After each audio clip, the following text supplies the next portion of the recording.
What can we get? Yeah. Morning, everyone. I call to order February 2025 meeting of the Mission Fulfillment Committee of the University of Minnesota Board of Regents. Thank you to those who are joining us via live stream video and to those attending here in the boardroom on the Twin Cities campus and via Zoom. I also note that Regent Verhalen is joining us virtually this morning. Glad to have you here in the virtual sense. Let me welcome our student body representatives for today. Tewo Remu, welcome. We've been an important part of this for a long time. We're glad to have you here. And Jocelyn Sturm from the Twin Cities campus, both. And I guess Jocelyn, not here. Oh, but Natalia. Instead. Natalia. I'm sorry. That was, I just read my script, sorry. Oh, can you introduce yourself? Yeah, my name is Natalia Usache Paredes. Thank you. Delighted to have you here.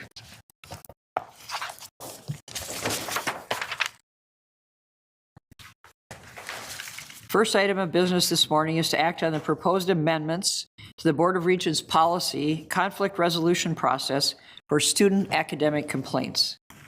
We welcome back Vice Provost and Dean of the Graduate School, Scott Lanyon, to highlight changes made since the policy was reviewed in December. Vice Provost Lanyon, please proceed. Thank you, Chair Johnson, members of the board. Thank you for having me here today to present the Board of Regents policy conflict resolution process for student academic complaints. This policy had previously been presented at the December mission fulfillment meeting for review. We're here to clarify a few questions from the December presentation before you take action on this item today. So as a reminder, at the December mission fulfillment meeting, we presented some edits to the policy, which were clarifying, but did not change the intent of the policy. I presented on the following edits. We reformatted the policy to meet the current Board of Regents policy standards. We added a definition for student in the policy. And then there were some minor clarifying updates to the exclusions section. Now, at the December meeting, Regent Mayron asked about section D of the definition. As a reminder, this policy only applies in relation to the university's provision of education and academic services affecting the individual's role as a student. Therefore, it would not apply to the kinds of complaints that might arise from a member of the public attending, for example, an event on our campus. However, as a result of our previous conversation with the board, we're now suggesting a minor additional edit that clarifies that student should mean any person participating as an admitted student in university activities, even if that's prior to their initial enrollment. Okay? So on this slide, we've provided two examples of what is intended to be covered under this definition. We feel that this makes clear that the individual identified in this definition is actively participating as an admitted student prior to the start of their classes, and as such could submit a complaint based on the university's provision of education or academic services affecting their role as a student. So in this slide, you can see our full definition of student, which addresses the point that I just made by including this updated point D. Now, to clarify, this policy only applies then to admitted students. Additionally, since we talked in December, we're now recommending adding one additional point, point G, to this definition. G reads, any person who withdraws, transfers, or graduates after an alleged academic complaint and before the allegation is resolved. We feel it is beneficial to students and to the university to add this item to clarify that a pending dismissal or graduation does not prevent a student from utilizing this policy. This addition aligns this policy with the provision in the Board of Regents policy Student Conduct Code, which states that students who leave before a violation is resolved would still be considered a student when utilizing that policy. Chair Johnson, members of the board, this is the conclusion of our presentation of the Board of Regents policy on addressing student academic complaints submitted for your action. Happy to take any questions you might have. Thank you, Vice Provost Lanyon. Before we turn to discussion, is there a motion to adopt? So moved. Are we on it? Okay, Second. thank you. Any questions for our presenter? Okay. Thank you for making it so clear. There being no further discussion, all those in favor say aye. Aye. Those opposed say no. The motion is approved. Thank you very much. Our second item is to discuss the integral role that system-wide arts education, outreach, and collaborations play in advancing the university's mission. Presenting this item are Provost Croson, Julie Delaquanti, Director of the Tweed Museum of Art on the Duluth campus, and from the Twin Cities campus, Alejandra Peña Gutierrez, Director of the Wiseman Art Institute, and Carrie Shaloner, Executive Director of Northrop. Provost Croson, would you like to begin? Thank you, Chair Johnson, members of the committee. I'm delighted to be joined by my colleagues here at the table, but I also want to acknowledge a larger group of individuals who helped us construct this presentation and the docket materials to ensure we had a comprehensive, if not exhaustive, view of the arts across our campus. Next slide. The arts are core to the university's mission and are integrated into all aspects of teaching and learning, research and discovery, and outreach and engagement. They're not separate from the academic experience, they are foundational to it, enhancing creativity, critical thinking, and interdisciplinary collaboration. It's impossible for us to list every offering, program, or installation of art across our 5 campuses, especially in a 20-minute presentation. But my co-presenters and I are hoping to offer a set of examples to provide a glimpse into the ways that the arts help further the university's mission. Studies have identified a vital role for the arts in the prevention of ill health, the promotion of good health, the management and treatment of illnesses in a variety of contexts and across the lifespan. When we participate in the arts, whether as spectators or creators, we activate different parts of our brains. We make connections that we would not otherwise make, and we think differently and more holistically. And the arts continue to garner widespread support. Both in our state and nationally, the public recognizes the importance of the arts in shaping vibrant and engaged communities. SMU Data Arts Vibrancy Index 2024 shows that Minnesota holds the #1 slot in national rankings for public support of the arts and the #4 ranking for overall arts vibrancy. Finally, alongside athletics, the arts serve as a front porch for our campus, welcoming and connecting the communities, the university with its larger communities. To provide some examples of the impacts of the arts in our mission across our campuses, I want to turn this presentation over to our disciplinary experts. Thank you. Provost Croson. Thank you, Provost Croson, Chair Johnson, and members of the committee, for this opportunity to highlight just a few examples of the world-class artistic initiatives happening across the University of Minnesota system. To build on what Provost Croson has already shared, research shows consistently that engaging with the arts boosts educational outcomes, including test scores, GPA, attendance, and graduation rates. The arts also foster critical skills such as creativity, communication, and collaboration. Our Northrop Across Campus program helps faculty and staff integrate the arts into curricula to enrich learning by offering free tickets for entire classes.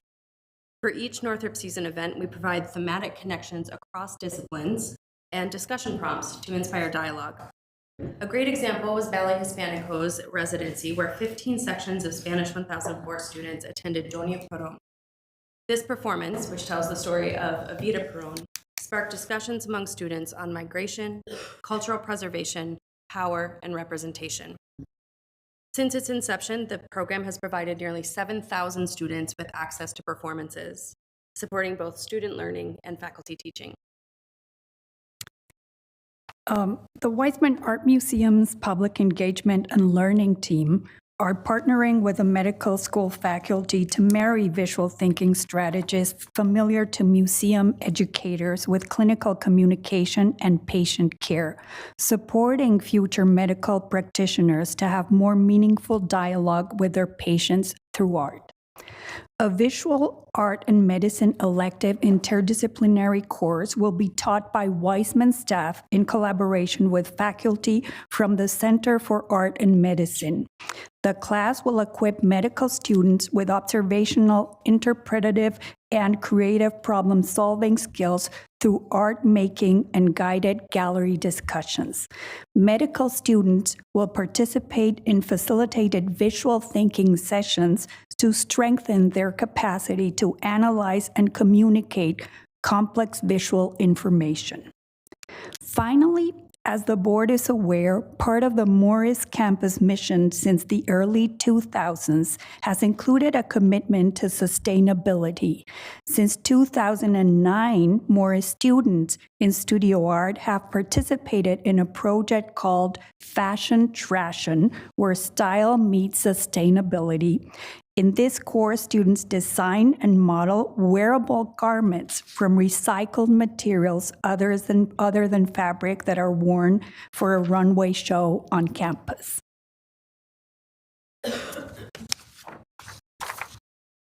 Arts can also contribute to our mission of research and discovery, led by a team of mental health specialists, teaching artists, and the Weissman Art Museum team.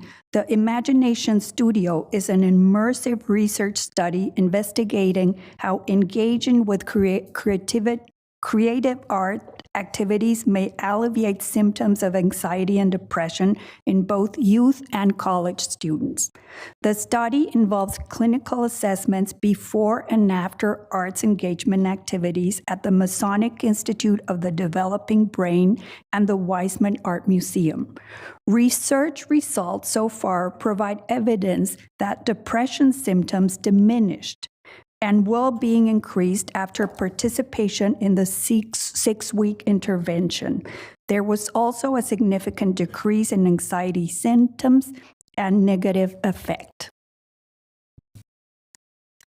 UMD Associate Professor John O'Neill and writer and communications professional Deanna Geneva Loriani seek ways for people with low vision and blindness to experience photography and poetry.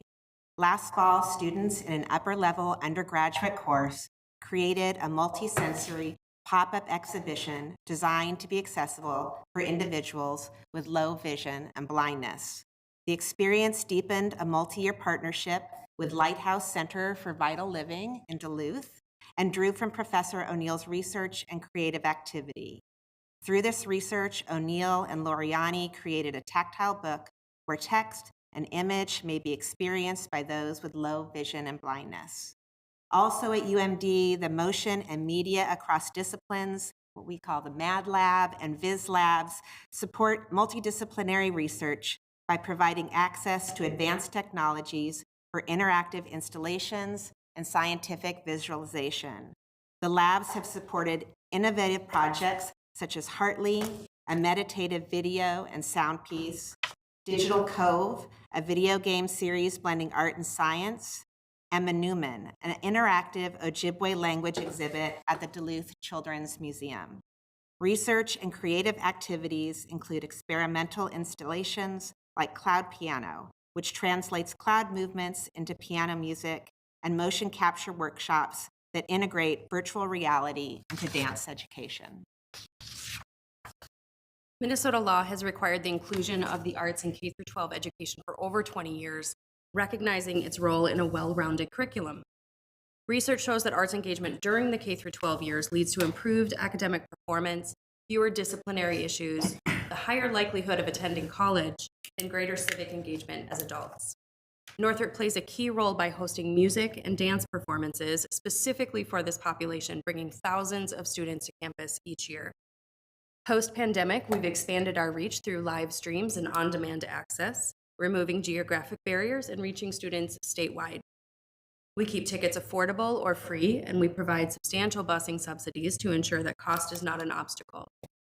In addition, teachers receive resources to help students prepare for and process the experience. This year, students will experience performances from companies like Ragamala Dance Company, Ballet Met, Vocal Essence, and of course, the Minnesota Marching Band. These visits also offer a glimpse into university life, inspiring many students to pursue higher education and feel a sense of belonging here at the University of Minnesota.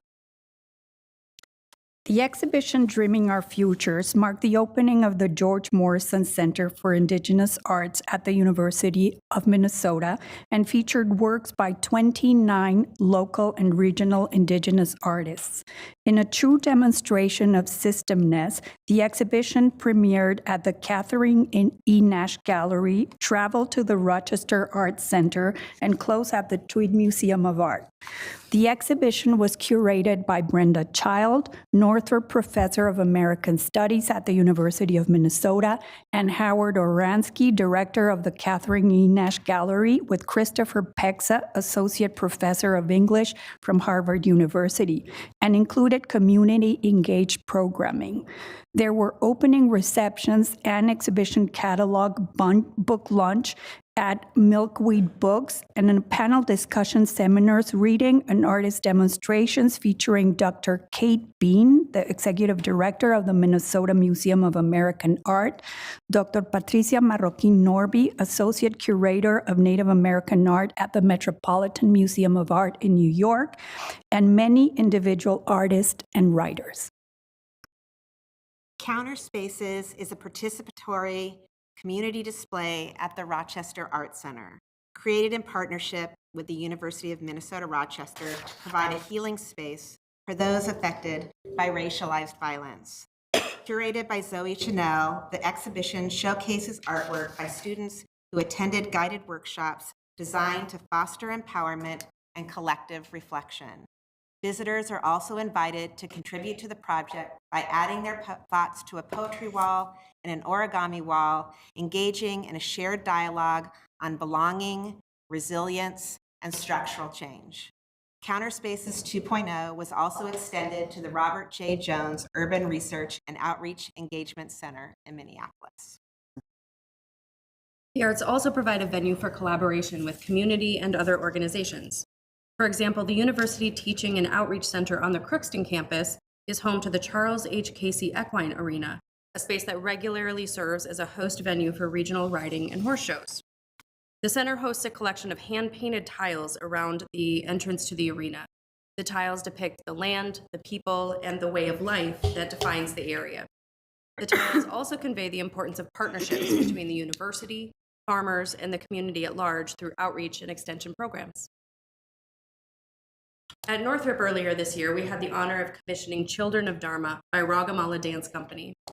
Beyond the performance, the residency extended over 6 weeks and included a wide array of campus and community-focused events. Some examples are a visit to the University Honors Program Arts Exploration class, a performance preview discussion with the artists available online, a spotlight series discussion on themes of Dharma, justice, and kinship co-presented with the Institute for Advanced Study, an artist visit to Apple Valley High School, a K-12 student matinee, and a public performance. Additionally, we hosted an artistic exhibit in the Northrop lobby titled Sari Stories that featured the Sari collection belonging to the mother of Rani Ramaswamy, the founder of Ragamala Dance Company. The experience culminated in a world premiere here at the University of Minnesota, and the company has since taken the work on tour nationally and internationally.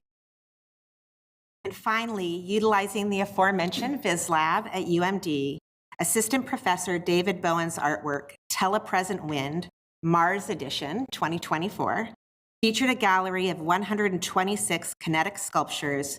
These are thin grass stalks attached to silver tilting mechanisms that move in response to wind data from NASA's Perseverance Mars rover.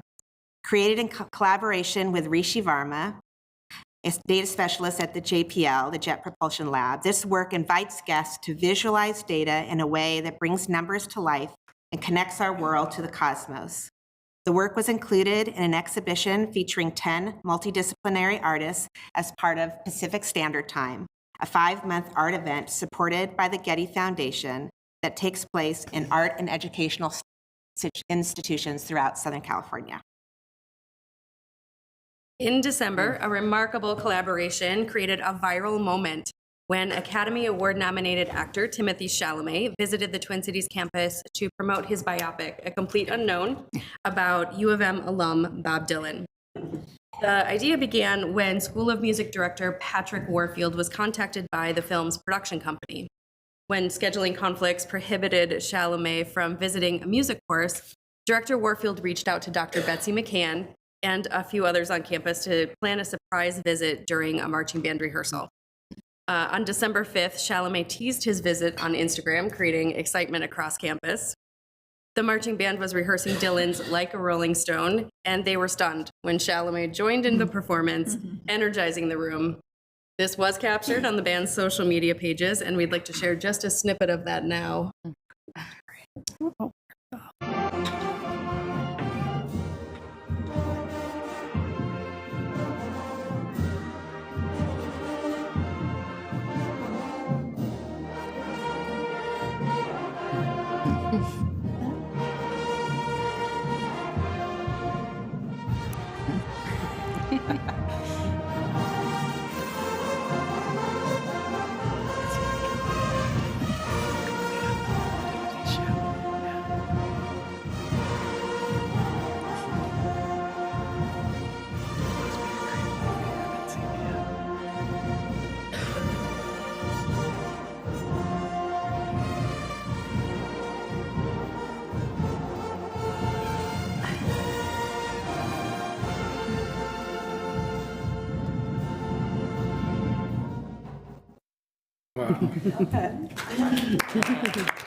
As you can see, the surprise was a huge success, and it was made possible by a collaboration amongst the School of Music, the marching band, and other university staff. Later that day, Chalamet walked the red carpet at the main theater for an early movie screening and attended an after party at the Varsity Theater.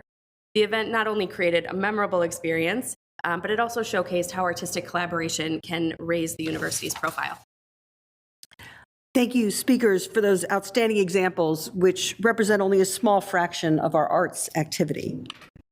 As we think about the future, I want to note that we continue to align our activities with the President's vision for a healthier Minnesota, focusing on the ways that arts advance health here, there, and everywhere. As with other initiatives, we continue to think about how we might leverage systemness in our arts offerings. You heard a few examples today, but we believe there's more to be leveraged. And then finally, as discussed in a previous presentation on artificial intelligence, our arts community is actively engaging in discussions about how AI can be used to augment creative expression. We hope this presentation has given you a glimpse into the unique ways that the arts across campus advance the university's overall mission. We'd be happy to answer any questions you might have, but as usual, we would also pose a few questions for the board. First, how can we further leverage the arts to advance our teaching, research, and outreach missions? Are there additional ideas that we should be exploring? And second, what can we be doing to better supplement or complement the various arts offerings in our respective local communities? Thank you, Madam Chair, and we are delighted to take questions. Thank you. President Cunningham, we'll start with comments. Question? Yeah. Chair Johnson, thank you. And really, thank you so much for this delightful presentation today.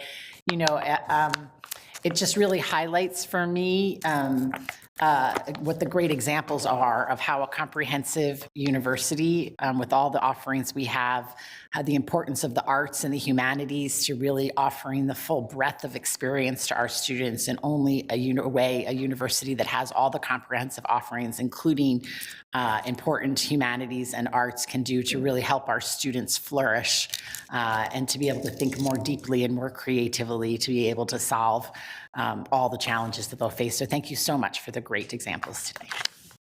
Thank you. Representative Remu. Thank you, Chair Johnson, and Professor Crookston. Thank you for the presentation.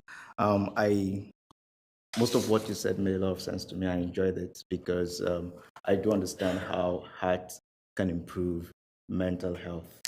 And I see that you guys have done a lot of work to improve, at least to foster collaboration with local communities. You've done a lot of work on that. Nationally, excellent. But you asked a question about how we can leverage arts to advance our missions of education, research, and outreach. And so I'll focus on outreach. And so I thought maybe it's something we can think about if we have not done that before, to see how we can let's think about the other folks, the other students that come from outside of, not just Minnesota, that come from outside of the United States of America. And can we organize programs that brings in artists from their regions, from other countries, actually? If we're able to do that, I see it as a way, because this set of students also have mental health issues, and so, we can also improve that. Not just that alone. I do understand that that's going to air in the media outside of our shores, and it would also put out the University of Minnesota in the international stage. We want to bring in best talent, top talents from around the world. That's a good way. The same way you've been doing it right now, you bring a lot of folks from different communities here. Let's go beyond that. Thank you, folks, for your presentation. Good idea. Thank you. That is a brilliant suggestion. Regent Hipsch. Thank you, Chair Johnson, and thanks for the presentation to everyone.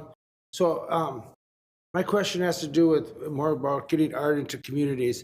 I think there's a big confusion on where do you go to buy art, who sells it, is there an art exchange? And, the old saying, if you have to ask how much it is, you can't afford it. So it's like, and so I think more people would do their art if they had a place to sell it. And communities would buy it and counties would buy it if they knew where they could go get it without having to put a big RFP out or whatever else. So I think I think we could have a lot more art out there. I think there's a huge demand, pent-up demand in communities, especially small communities, where they want to use it to attract visitors and whatever else, and at least in my area of tourism in the state. So is there such a place? Is there a art exchange in Minnesota, or art medium, or a website or something? So thank you very much for the question, Chair Johnson, Regent Hipsch. As a museum, we cannot sell art. That is part of, one of our ethic commitments. Okay. But we do encourage. We have a great program for art rental, for example. So if you are a faculty, staff, or student at the University of Minnesota, you can come to the Wiseman and rent art for the school year for very, really low prices for the students. So this way they can benefit and enjoy art. There are a lot of art fairs actually in the state. We don't directly collaborate with them because we really, can't get engaged.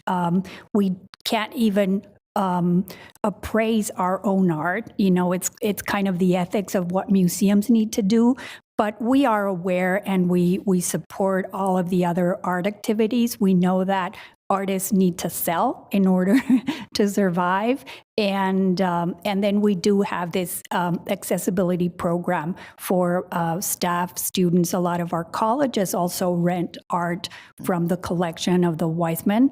We have a specific area that's dedicated to that, which are really not museum quality works. So I invite you all to go and see. We have racks and you can go through them, and then we have a catalog. We're trying to upload that online, but it's a great way for students really to have a first access to art.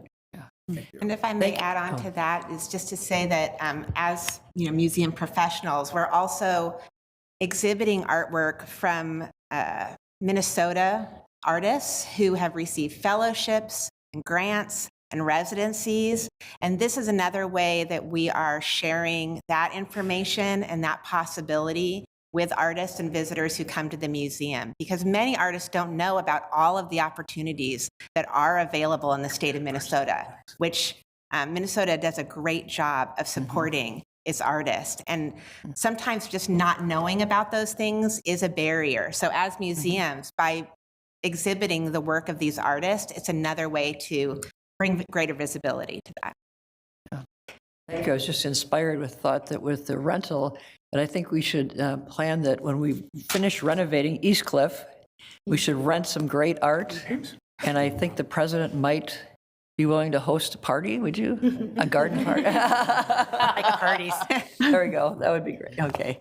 If I can Yes. I just also add, Regent Tips, I love your idea, and I think it's something to take to the departments as they think about the art that the students produce. That could be something that we could travel with, have shows on, sell for kind of accessible prices, and that could be a way to introduce the art to some of those communities that might not see it. Maybe even we make visits to different campuses. Okay. Regent Tad Johnson. Thank you, Chair Johnson, and thank you for your presentation. And thank you for working so closely with the Indigenous artists in the community and with the Native Americans. And I know I've been to a whole bunch of events at the Tweed Museum, and the Tweed Museum is a really important cultural place for Duluthians and people in the surrounding region. And it's, I get to see paintings by people I know, Carl Gowboy, who's a fellow Boys Fort band member, and others. And then that you had a great painting up there from Tweed that I've seen many, many times. One thing I just wanted to add, if we're looking for new ideas, and I don't know if this is a good idea or a bad idea, but in Santa Fe, New Mexico, every year they have art market, and Native Americans from around the country come and display their art and sell it. It's not the university selling the art, it's the artists themselves, and it's become a huge tourist attraction. And also, it started off as, when I was younger, it was kind of this very small thing. Now it's this huge international Native American art show, and anyway, I just wanted to toss that out as an idea. But thank you for your presentation, and these are great assets to the university and the communities that they reside in. So thank you. Regent Tawarabi.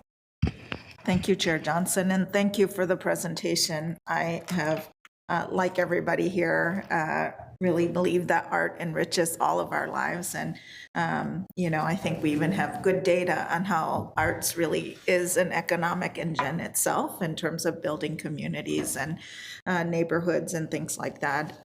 I'm curious, is there anything that you feel like we could do differently I feel like at the university we have such an asset in the museums and things like that, but I'm not always sure that communities know about it.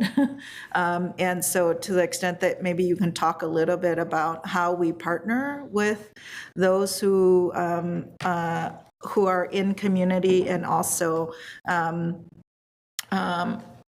how are people finding you, right? Like, how are we working both with our internal student faculties, but also with external communities to really utilize the art assets that we have here? Yeah.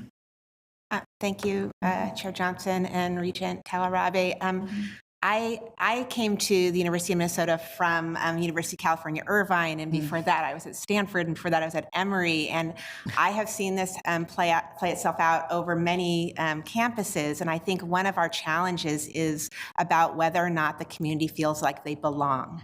And the museum can be that front porch, can be that welcoming door, and so that our community can take advantage of what we have to offer at the university. And so I think in many ways, we play the role of being that sort of welcoming door.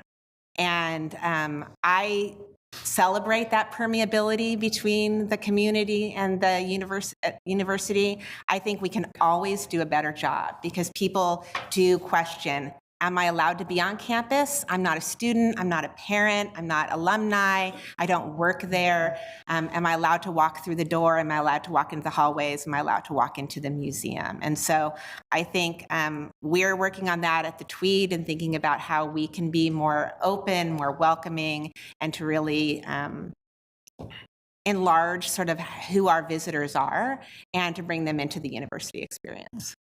If I may add, I would also say that something we could do differently is the way we promote what we're doing and maybe get everything together. The same way that athletics have their own visibility, this could really work for the arts because you've just heard some examples of what we do. So if there was a place where you could find all of that we do, I think that without really a very big investment, you could just get the word out to the students, the university community, and the community in the Twin Cities for them to benefit from this, because we are doing a lot. So, and I'd like to just add on to what Alejandra has already shared.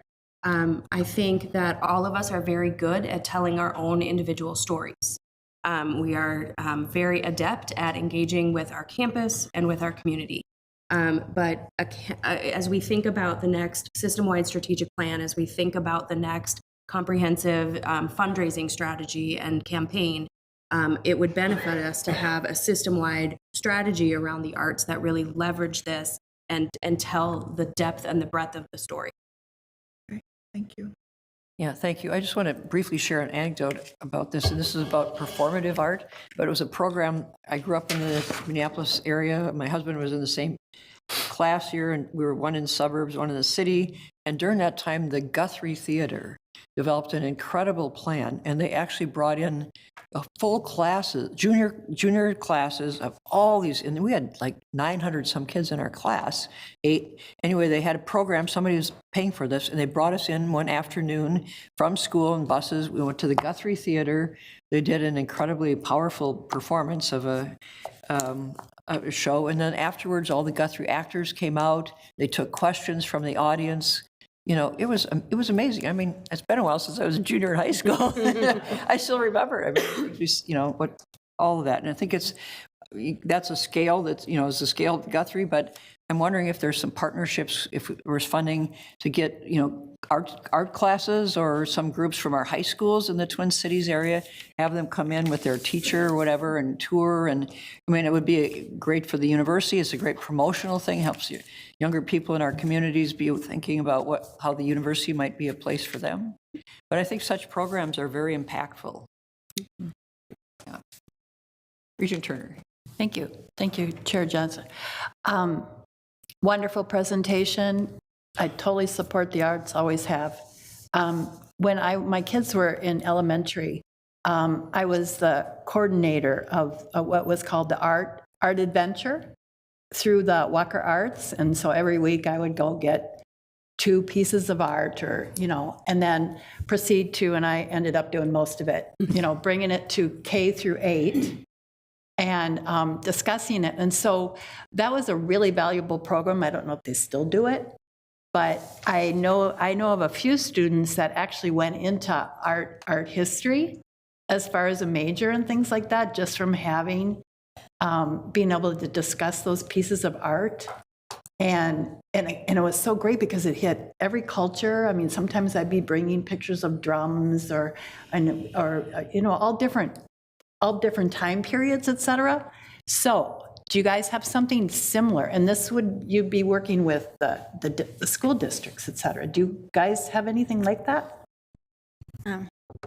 Thank you, Regent Turner. We currently do not, but the Wiseman, I don't know what the Wiseman's K through 12 program is, but we have but I do think that what I have heard from teachers, public school teachers, is that it is getting more and more difficult to come to the museum. There are challenges and barriers in place.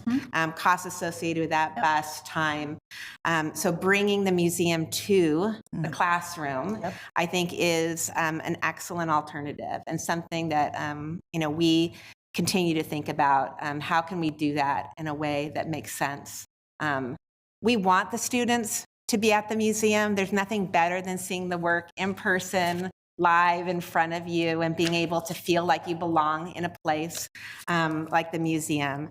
But we also understand that there are some obstacles to that, and how can we find the next best option?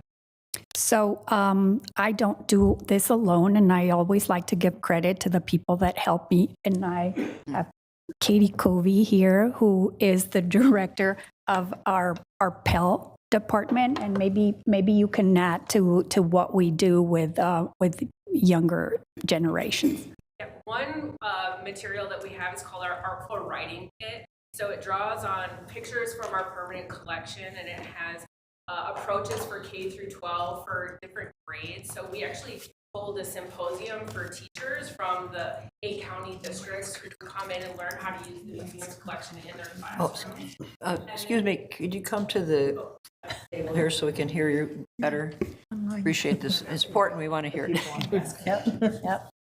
And could you just Hi, thank you for reintroduce having me. yourself briefly? I'm Katie Covey. I'm the Director of Public Engagement and Learning at the Wiseman Art Museum. And we have a wonderful resource called the Artful Writing Kit, which we've developed to do exactly that, which brings the Wiseman's collection into classrooms across, actually not even the state, all across the United States. This has become a resource where different K through 12 public educators have reached out because we really were one of the leaders in developing this with the Walker actually in the 90s. And now we're at a point we've gotten so many more wonderful works into our permanent collection. We're looking to expand and update that resource. Yeah. Yep. That's when it was, the 90s is when it was. Any other questions specifically for our presenter while she's? Regent Cully. Sorry, actually, I just had a more general, but I first of all, I wanted to say this was an amazing presentation and thank you so much. And it's so cool to see all the work that's happening across all of our campuses related to the arts. And I'm a true believer in the importance of arts education and the arts. I wanted to just ask, because I don't know that everyone knows about the Wiseman's art rental program, and it's really cool. Could you tell folks how to access it and who's eligible to take advantage of it? Do you want to go? Yeah, so all students, staff, and faculty, this is a resource available to you. You can either come in person and in our WAM shop. Reiterate what the program is. The art rental collection at the Wiseman Art Museum, it's available for all students, staff, and faculty. You can come into our WAM shop to see it in person. You can handle the art, you can pull the slides, you can create your own curated selection and work with our staff on that as well. And we also have an online portal where you can view those works. And as a kind of a next step, we also would love to purchase works from local artists from the community to add to that collection, which also helps support the local arts ecosystem and teaches both our students, staff, and faculty what kind of process that looks like and how to become supporters of the arts here. Buy is something that we can do. So I would also like to clarify that the art rental collection is a collection that is separated from our core collection. And, you know, it's really not museum quality artworks, but we do invest when we can in younger artists. We've had some of our WAM Collective, which is students go to art fairs and buy new works to then, we're in a process of revisiting what we have in art rental, deaccessioning some of the works and investing in new work. But come to the Wiseman, come to the shop, and maybe you even buy something. Maybe we need to make a field trip there. Yeah, you should. Would we be welcome? Of course. Okay. Thank you. Representative Aremu. Okay, this will be the last one for me right now. Thank you, Chair Johnson. For full disclosure, and that's because you talked about the strategic plan. So I serve on the President's Strategic Planning Steering Committee, and so you talked about incorporating, at least plan something for art. And so you kind of talked about what was on my mind already, because I was looking at a strategic timeline plan for the art stuff, and I see that as a tool for economic development. It's what our investment, because if we're able to attract these best talents from around the world, like just to corroborate what Regent Johnson said the other time about something like a fiesta, right? We can expand that and make it more look like a global artist fiesta. So we're bringing a lot of folks from around the world. It's going to attract external people, I'm sure. We're going to work on security, but trust me, it's going to add economic value to our university, to our state. So thank you very much. Thank you. Thank you. I want to thank you for your presentation. I believe you could see you're surrounded by enthusiastic supporters, and hopefully we'll make some follow-up plans related to this. Thank you so much. Thank you very much. Thank you.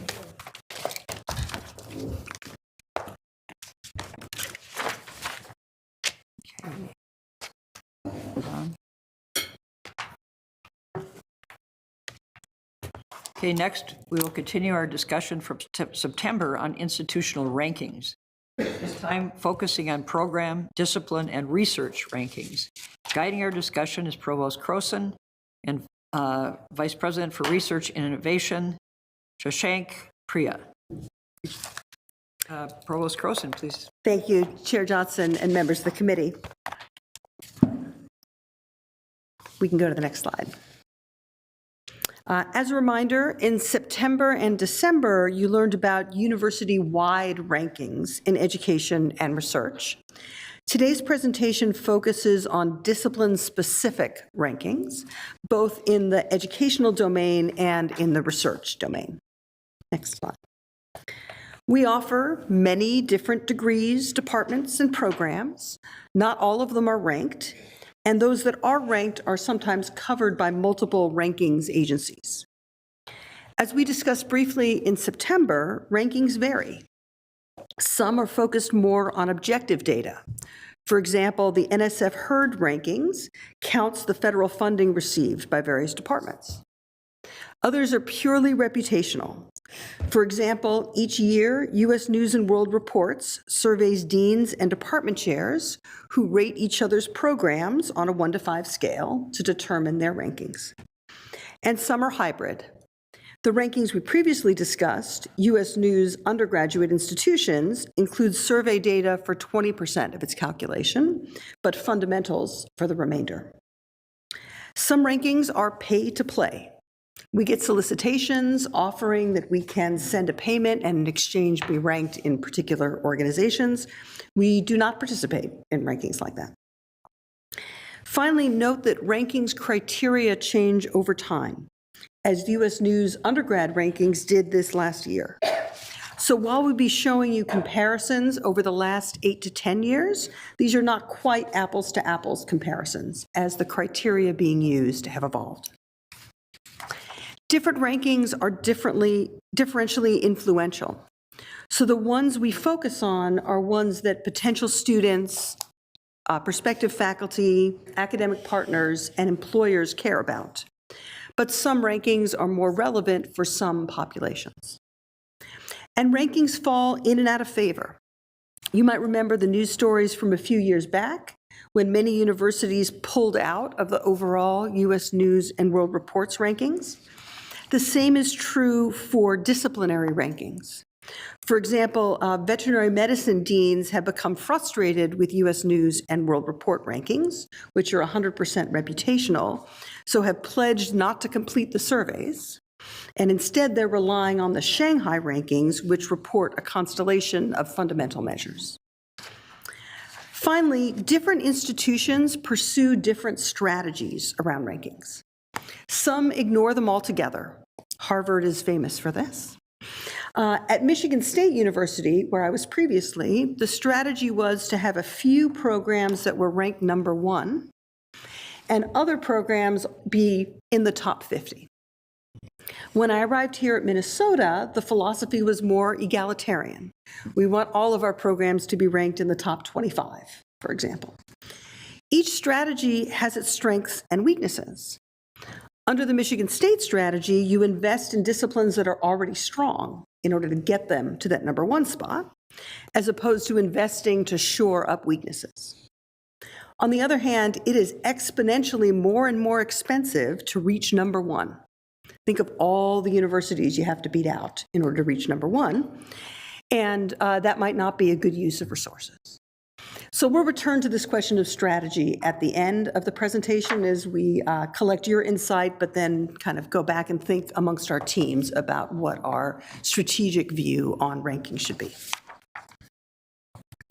So this slide, just as a reminder, shows the degree to which some of the rankings we'll be talking about rely on reputation surveys. For many graduate programs ranked by U.S. News, it's 100% reputation via surveys sent to leaders in the relevant programs across the country. There are some U.S. News rankings, broad programs like medicine and engineering, that use a mix of reputation surveys and program data, as does its overall best college rankings. NSF Herd is entirely based on the funding received, and the Shanghai rankings, which we'll be discussing, include a variety of observable measures, like publications, grants, and national awards. This is just a reminder of what we discussed in September. It shows the university-wide U.S. News and World Report undergrad rankings for the last 8 years on all of our campuses. As a reminder, the Rochester campus is accredited with Twin Cities and so is not independently ranked. So turning now to discipline-specific rankings, we offer a little over 40 graduate programs ranked by U.S. News. Those are in the Twin Cities. There are 4 of Duluth's professional programs also ranked by U.S. News, but there's not a lot of data there to make those rankings comparable. So this is going to focus on Twin Cities rankings. There's a table in your docket that describes the U.S. News rankings received for each program over the last 10 years. In part because these rankings are purely reputational, they vary significantly year to year. So what this slide does is calculates the average rankings for the first half of the period and the average ranking for the second half of the period, and counts how many programs were in the top 10, the top 25, and below that. As you can see, there's been very little change, although I should point out that there were 2 programs that were ranked in the last 5 years that had not previously been ranked. Just as rankings change methodologies over time, they add and drop certain topics over time as well. And U.S. News expanded the number of programs they rank and how often they rank those programs in recent years. The table, go back for one slide, sorry, the table on the right shows those 8 top 10 programs for the second half of the time period. We can also track a given program and look for big movements between the first 5 years and the second 5 years. So there were 32 programs where their average ranking in the first 5 years were within 5 places of their average ranking in the second 5 years. There were 4 programs that improved by more than 5 places, and those are listed on the right, 5 programs that declined by more than 5 places. And then for a slightly more disaggregated look, we can see the number of programs ranked in the different categories year by year. So over the past 10 years, we've had between 9 and 11 programs ranked in the top 10, between 9 and 17 programs ranked below 25, and between 16 and 23 programs ranked in that 11 to 25 range. Here we separate out our professional programs. So the previous slides were just about U.S. News graduate rankings. Here we separate out our professional programs, some of which are ranked by multiple agencies. So for example, we're looking at the dentistry program, which is ranked both by Shanghai and by Blue Ridge.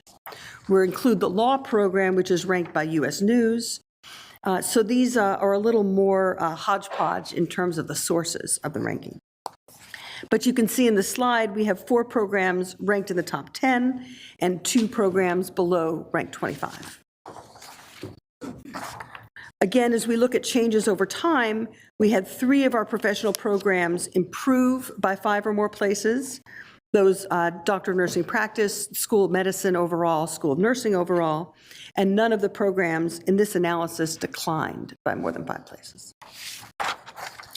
And then again, we can look, there are fewer programs here, each of which is ranked, some of which are ranked by multiple agencies, but we can again look at the number of programs, number of rankings received in the top 10, number of rankings received in the middle 11 to 25, and number of programs ranked below 26.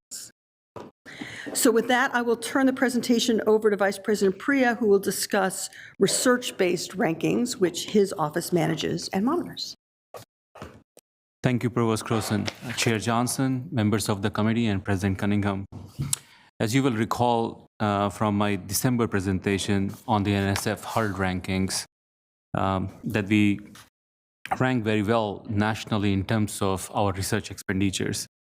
The University of Minnesota, as the Twin Cities campus, ranked 12th nationally based upon the total amount of expenditures that we had. The expenditures for all campuses was about $1.35 billion in FY23, And as I have indicated before, that our numbers continue to rise, but our peers also continue to compete equally on the ground. But today, actually, I want to dive into data, and this data was very insightful. As we were doing this exercise, I think we found some very interesting stories that we are going to share with you today. So on this slide are some numbers or data that reflect the actual expenditures or spending by R&D fields. And we are ranked against public and private institutions alike. On the left in this slide shows our average rank for the 2 periods that Provost Croson highlighted. For 2020 to 2023, we had 6 programs ranked in top 10, 8 programs ranked in 11th to 25th rank, and 22 programs ranked 26th or higher, for a total of about 36 programs that were ranked by NSF. Again, this is completely based upon the research expenditures or the dollar amount. And you can see from this that we are very stable over the time in our rankings. That's in part because the grants are often funded for several years, and because top R&D programs tend to have very large and diversified portfolio, you continue to compete for new programs, and you basically fill the amount of projects that are expiring with the new projects that you get. The 6 programs listed in the table on the right are consistently among the university's top R&D programs. The only program that changed was bioengineering and biomedical engineering, which moved from outside the 10 into this top 10 categories over the last 5 years. You may be also struck by how diverse these top 10 or these 6 programs in the top 10 are. They range from natural resources and conservation to psychology to biomedical engineering and business administration. This is very interesting because there's STEM fields, non-STEM fields, biological fields, and I think this shows that we have strength, as President Cunningham said, across the university in very comprehensive domains. In the docket, we have included all the program lists, so programs ranked to 11 to 25, and all the other programs that are mentioned here. On the next slide is the fluctuation that Provost Croson mentioned before that occurs within the programs as a function of time. On the left, you can see that there are 3 programs that increased their ranking by 5 or more positions. These programs are called Other Life Sciences, Other Non-Science and Engineering Fields, and Other Sciences. And this other indicates that they are not the regular disciplinary programs, but rather these interdisciplinary fields, which are quantified by the National Science Foundation. And this actually shows our strength in interdisciplinary science, that we continue to do more things outside the disciplinary boundaries. You can see in the gray dark row that there are 22 programs that remain within plus or minus 5 ranks. And there were 11 programs that declined by 5 or more rankings. Because the HULD rankings for highly ranked R&D program is stable, it means that we do not expect to see in top 25 much changes. But as you can see on the right side of the slide, there were 2 programs that decreased by 5 or more ranks and fell out of the top 25. And these 2 programs are civil engineering and political science. And the other 9 programs were smaller R&D programs, less diversified. So as a function of time, as the funding opportunities change, maybe there's a less allocation from federal government, there's a lot more drop or changes in these 9 programs. On this next slide is the data that Provost Croson also highlighted, that if we plot all these programs as a function of time, just to show how their individual rankings are changing against the peers, you'll see there's quite a bit of change here, especially in the middle section, the yellow colored section, and it's shrinking as a function of time, it's shrinking middle class. It's interesting because, as I said, this is a competition with all the other peers, and it seems our programs are not able to get the same amount of funding as our peers. within those categories. And so they're dropping out of this top 25 rank. And this is something we'll have to pay attention. We'll probably have to analyze what are the other opportunities, funding opportunities available in these areas, maybe provide some seed funds for the teams to be formed in these areas so that they can become more competitive. As I presented in my December review, that there are some growth areas where university is spending quite a bit of our internal dollars to seed efforts, such as biomanufacturing or sustainable geo-communities, hypersonics, microelectronics, etc. But this slide actually was very interesting to reveal that we need more effort internally in order to prepare our folks to become more competitive as the landscape for funding changes as a function of time. And since every 4 years there's a major shift in Washington, D.C., it's expected that there are some transitions because you allocate money from one part to the other part. So I think our team needs to be more dynamic here to adjust to these changes. On the next slide, we move from NSF HER ranking to the Shanghai ranking or ARWU ranking. And as members may recall, that this ranking is not about the dollar amount, but it's more about how we are recognized by the world community. And that recognition is based upon publications in top journals, the citation and H index our faculty have, the awards that they receive, and the academies that they are member of, and so on. So overall, this year, the Twin Cities campus was ranked 10th among the US public universities in this world ranking, which was great. But we actually fell out of the top 25 among the all US universities, public or private. And we were ranked 26th in the US institutions. And we also declined to 47th in the world ranking when we compared to our peers. So actually for me, this analysis was very interesting to just dive deeper and think about why we had this decline in our world ranking, and also among our US peer institutions, why we had this decline by a couple of positions. So on the left-hand side in this table, we can see that 9 of our programs ranked very high in top 10, and this number remained consistent over the last 10 years or so. And also, although there is a volatility with year-to-year ranking, but these 9 programs continue to maintain their leadership in the world. And these 9 programs are ecology, vet sciences, transportation science, biotechnology, library, information science, mechanical engineering, agricultural science, geography, and management. But there are also large number of programs which basically dropped out in the ranking in the middle tier, which we will see again from rank 11 to 25. So we went from 29 program to 24. And we'll see some more data to reveal this further in the next few slides. So this slide is similar to that before, showing the fluctuations. 3 programs improved their ranking by 5 or more, and those are listed on the right, which are library, information science, medical technology, and public administration. But you can also see that there are 33 programs that remain very steady and held their positions.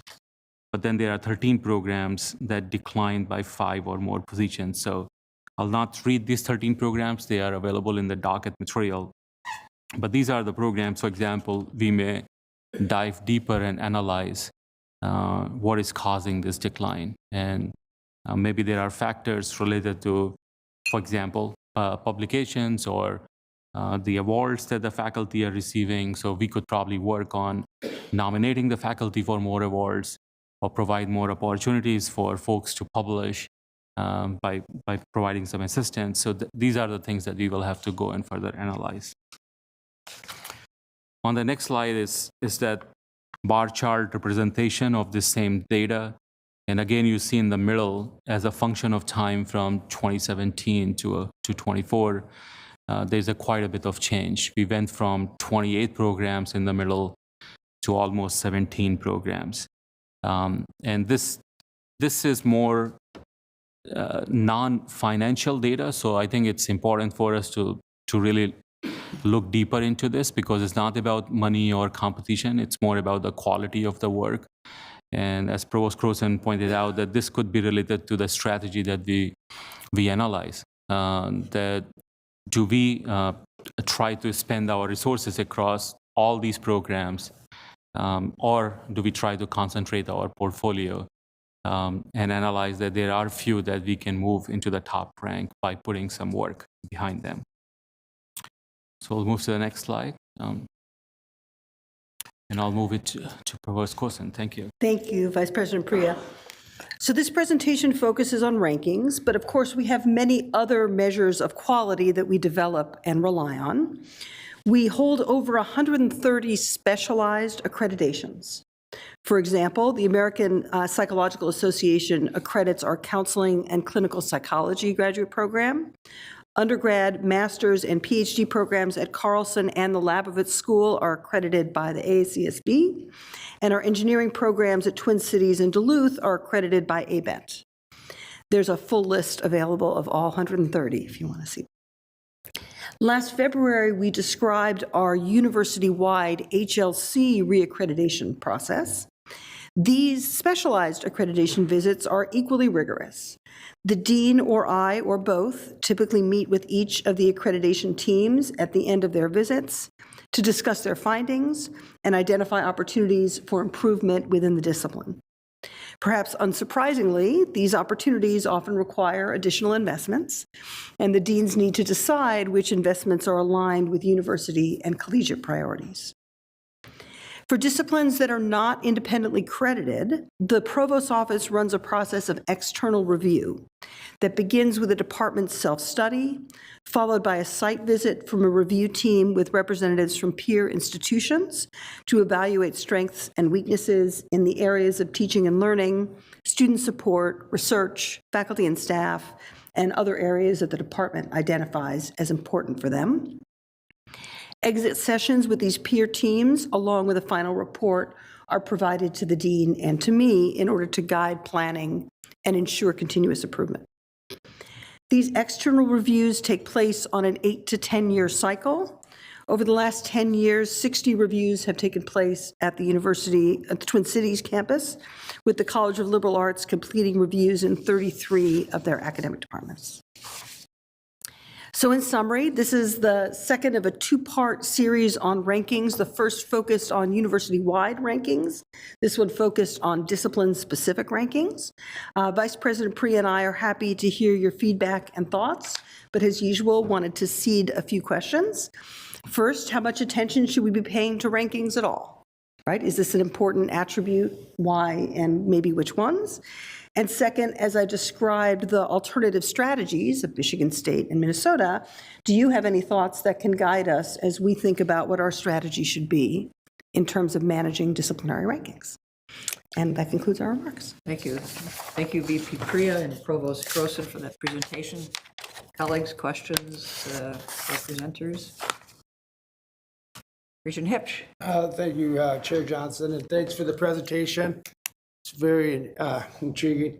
So when I look at, first I have a question and then I have a comment, but so like if somebody pulls out of the rankings, like for the US World Report or whatever, then does everybody, if let's say we're 11th in something and we pull out, we say we don't want to do it, do they still rank us A and B? Does everybody move up? You know, if we pull out, that's my first part of my question. Then my second, I got a comment, so. Chair Johnson, Regent Hipsch, that is a complicated question. And it depends a little bit about which ranking, and it depends a little what you mean about pull out. So when units decide they don't want to participate in rankings anymore, typically when universities or departments, typically what that means is that they refuse to provide information to the rankings agency. However, many of these rankings, for example, if they're purely reputational, you are still included in the survey that other people rank, and so you can get a reputational ranking. And even if they're involve foundational measures, those measures can be acquired from other sources, from iPads, from other places. So the short answer is sometimes. It depends. Well, thank you. That's what I probably thought that was going to be the answer. But, so it's kind of deceptive, and I don't think we should put a lot of real meat on that, So the second thing is so I look at the things we do the best in Minnesota are agriculture. I think we're 6th in agricultural production. Ecology, which I'm glad we rank high because we have 10,000 lakes and we're number one, and that's what we need to be, right? We have 10,000 lakes. We have more water than anybody else, which that's going to be a resource we're going to want in the future, it looks like. And then the third one is in healthcare, that we have tons of receipts, and we're being known as healthcare destination place and whatever with Mayo and the University of Minnesota, whatever.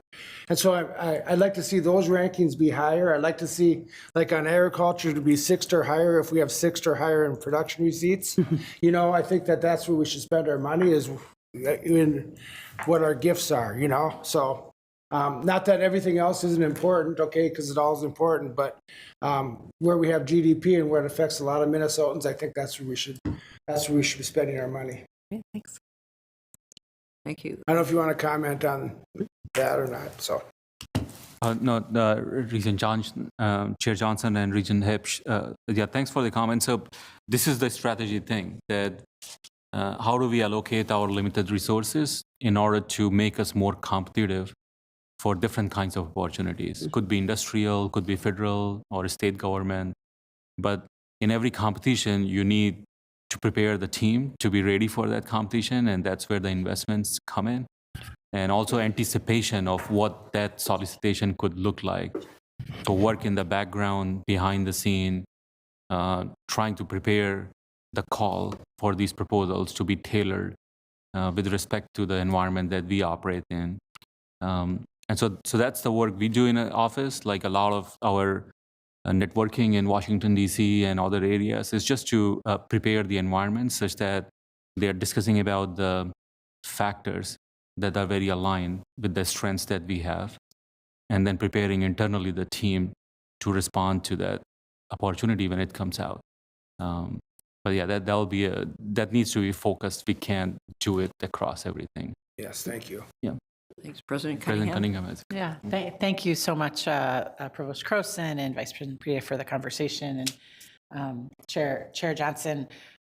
First of all, I want to, at the high level, we need to have hard conversations about all of these things, but we have many very excellent programs, many programs in the top 10, many programs in the top 25 in the world. So, first of all, I just want to give us that framing. We are a world-class and a national university, and we are providing tremendous opportunity across a wide variety of absolutely top-notch programs. So that's one piece. But there is a question of strategy here. And we are entering into a strategic planning process in an increasingly constrained environment.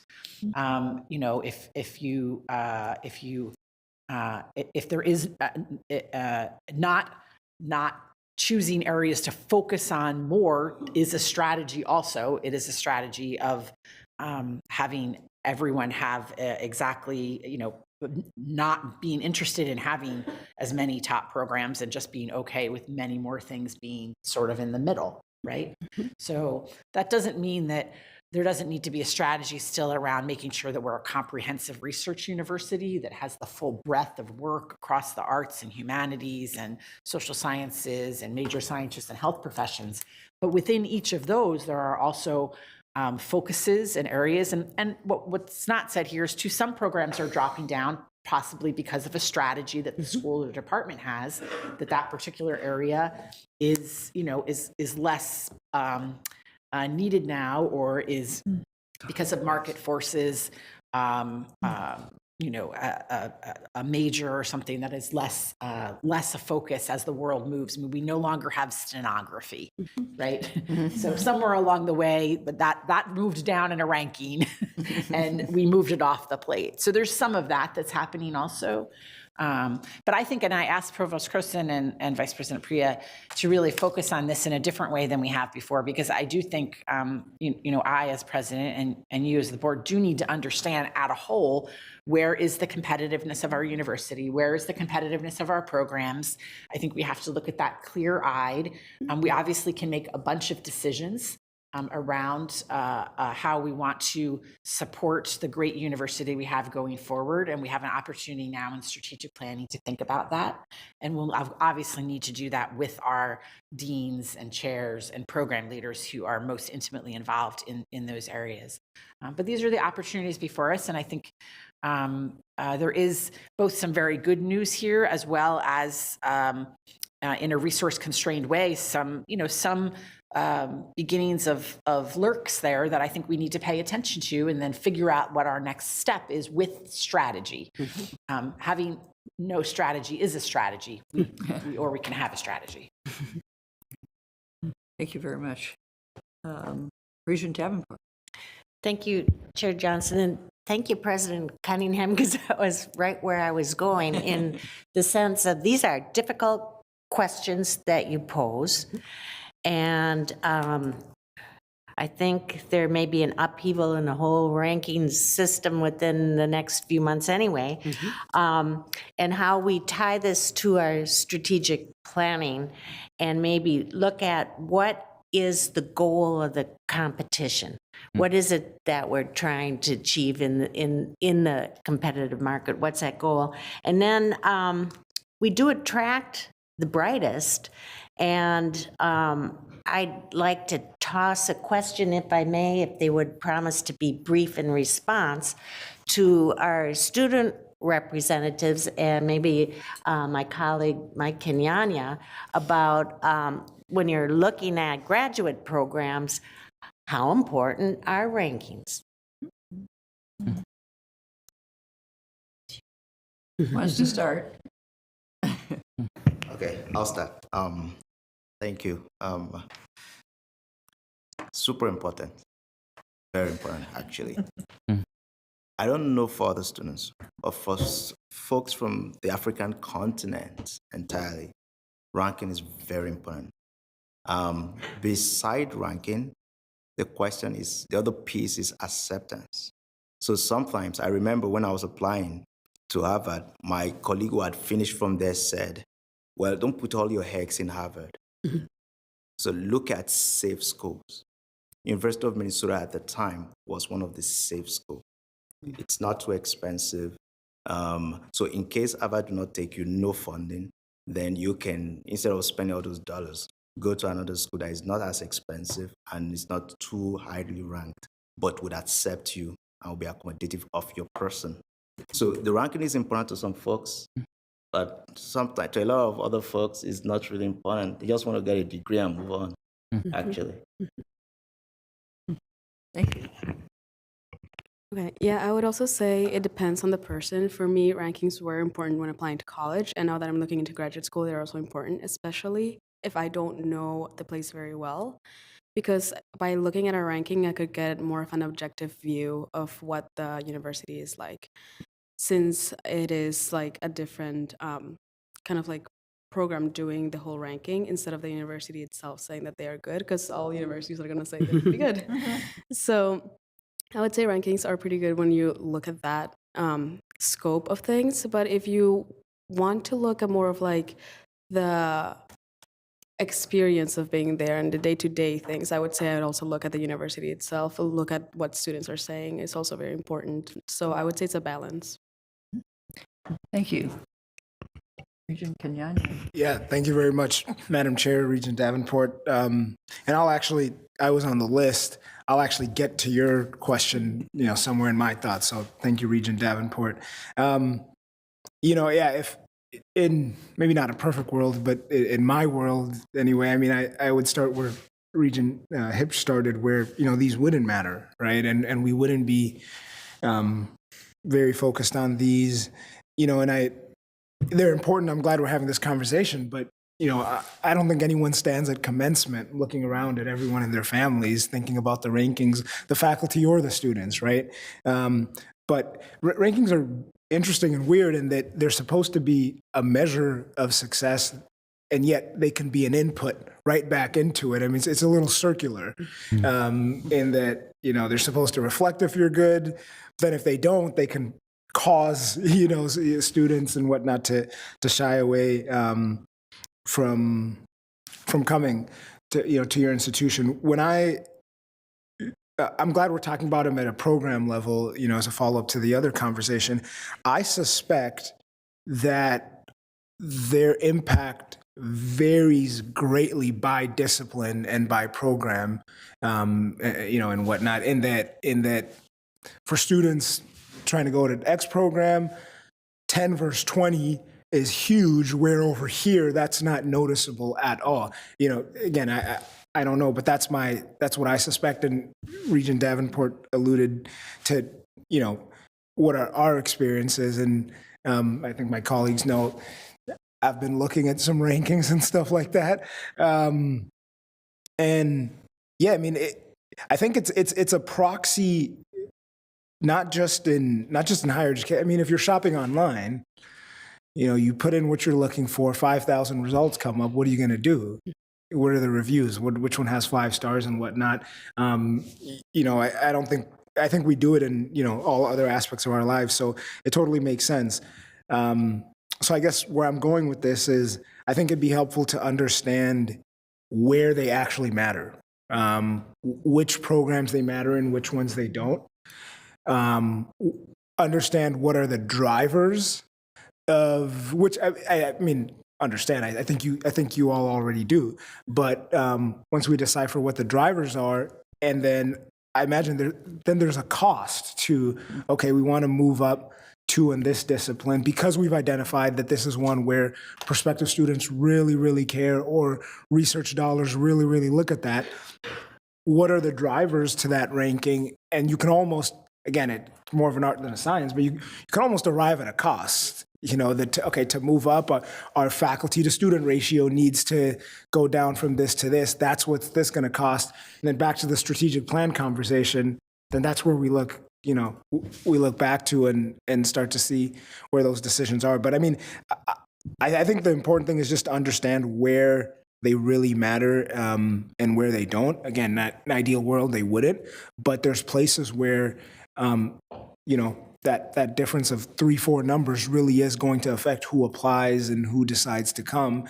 And there's places where we know we have excellent education and our students are having great outcomes and doing great things for the state. And, you know, we're just not going to be too bothered by that number. So, yeah. Thanks. Regent Turner? Thank you, Chair John. I'd like to piggyback off of what Regent Kenyanya said and give you an example of where it doesn't take nursing. Now, if I had my way, every nurse would be able to go through the university's program and a subject. And I'm so glad that we do rank so high. But the reality in the work world, if you once you graduate, you're just thinking about passing your boards. And once you pass your boards, you are snapped up as fast as I'll get out. So I think a lot of it depends on what particular degree we have and what the job market is, et cetera. But that comes to mind, one that if you pass those boards, you know, you've got it. Now, I am intrigued by what you had said about the group between 11 and 25 that wouldn't necessarily, if I'm reading you right, wouldn't necessarily cost a lot of money, but we're talking about analyzing them and seeing if we can help them do more publications or whatever. I'm sitting here going, I don't even really know what I'm talking about, but I'm going off of what you're saying, that there are non-monetary things that we could do to help guide some of the schools to get to higher ranking just through things like that. They're all monetary. Yeah. So Chair Johnson, Regent Turner. So 2 comments. First of all, the first ranking, the NSF HURL ranking, is very much used inside the country, especially in our research community, to compare against each other because it's based upon the dollar amount, and everybody wants to have higher fraction of the investment. But outside the country, Let's say when I travel to Japan or Korea or Australia, all these institutions, when they start to present, they will compare themselves against everybody else using the world ranking. And so that data on Shanghai, and everybody proudly presents whatever discipline they are ranked in top 10. So like every school will have the slide that we are number 3 here and number 5 here and so on, right? So, and this influences the audience, like the students who are in that institution who are thinking about applying for, let's say, undergraduate or graduate abroad. They will actually be influenced by which institutions are top ranked outside the country, not within the country, right? So, but the ranking on Shanghai, and I know President Cunningham will have more comments on this, that it's based on so many other factors outside the dollar amount.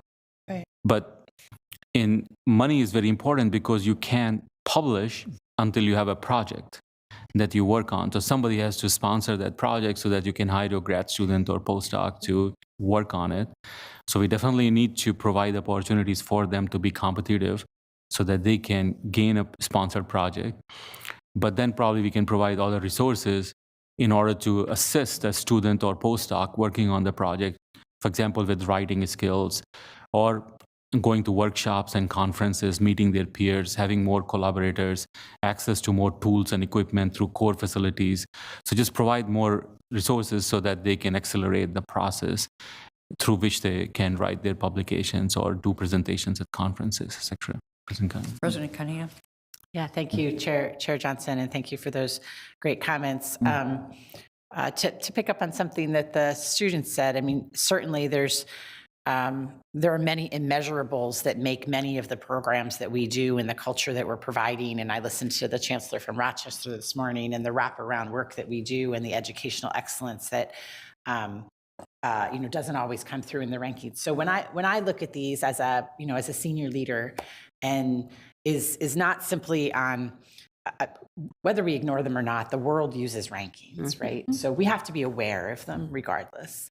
But when I look at this, I look less at the, individual sort of numbers. The first overarching question is, where are we as a university? Kind of what glimmers can we get for how we're maintaining our excellence? So I see a lot of good news there in this.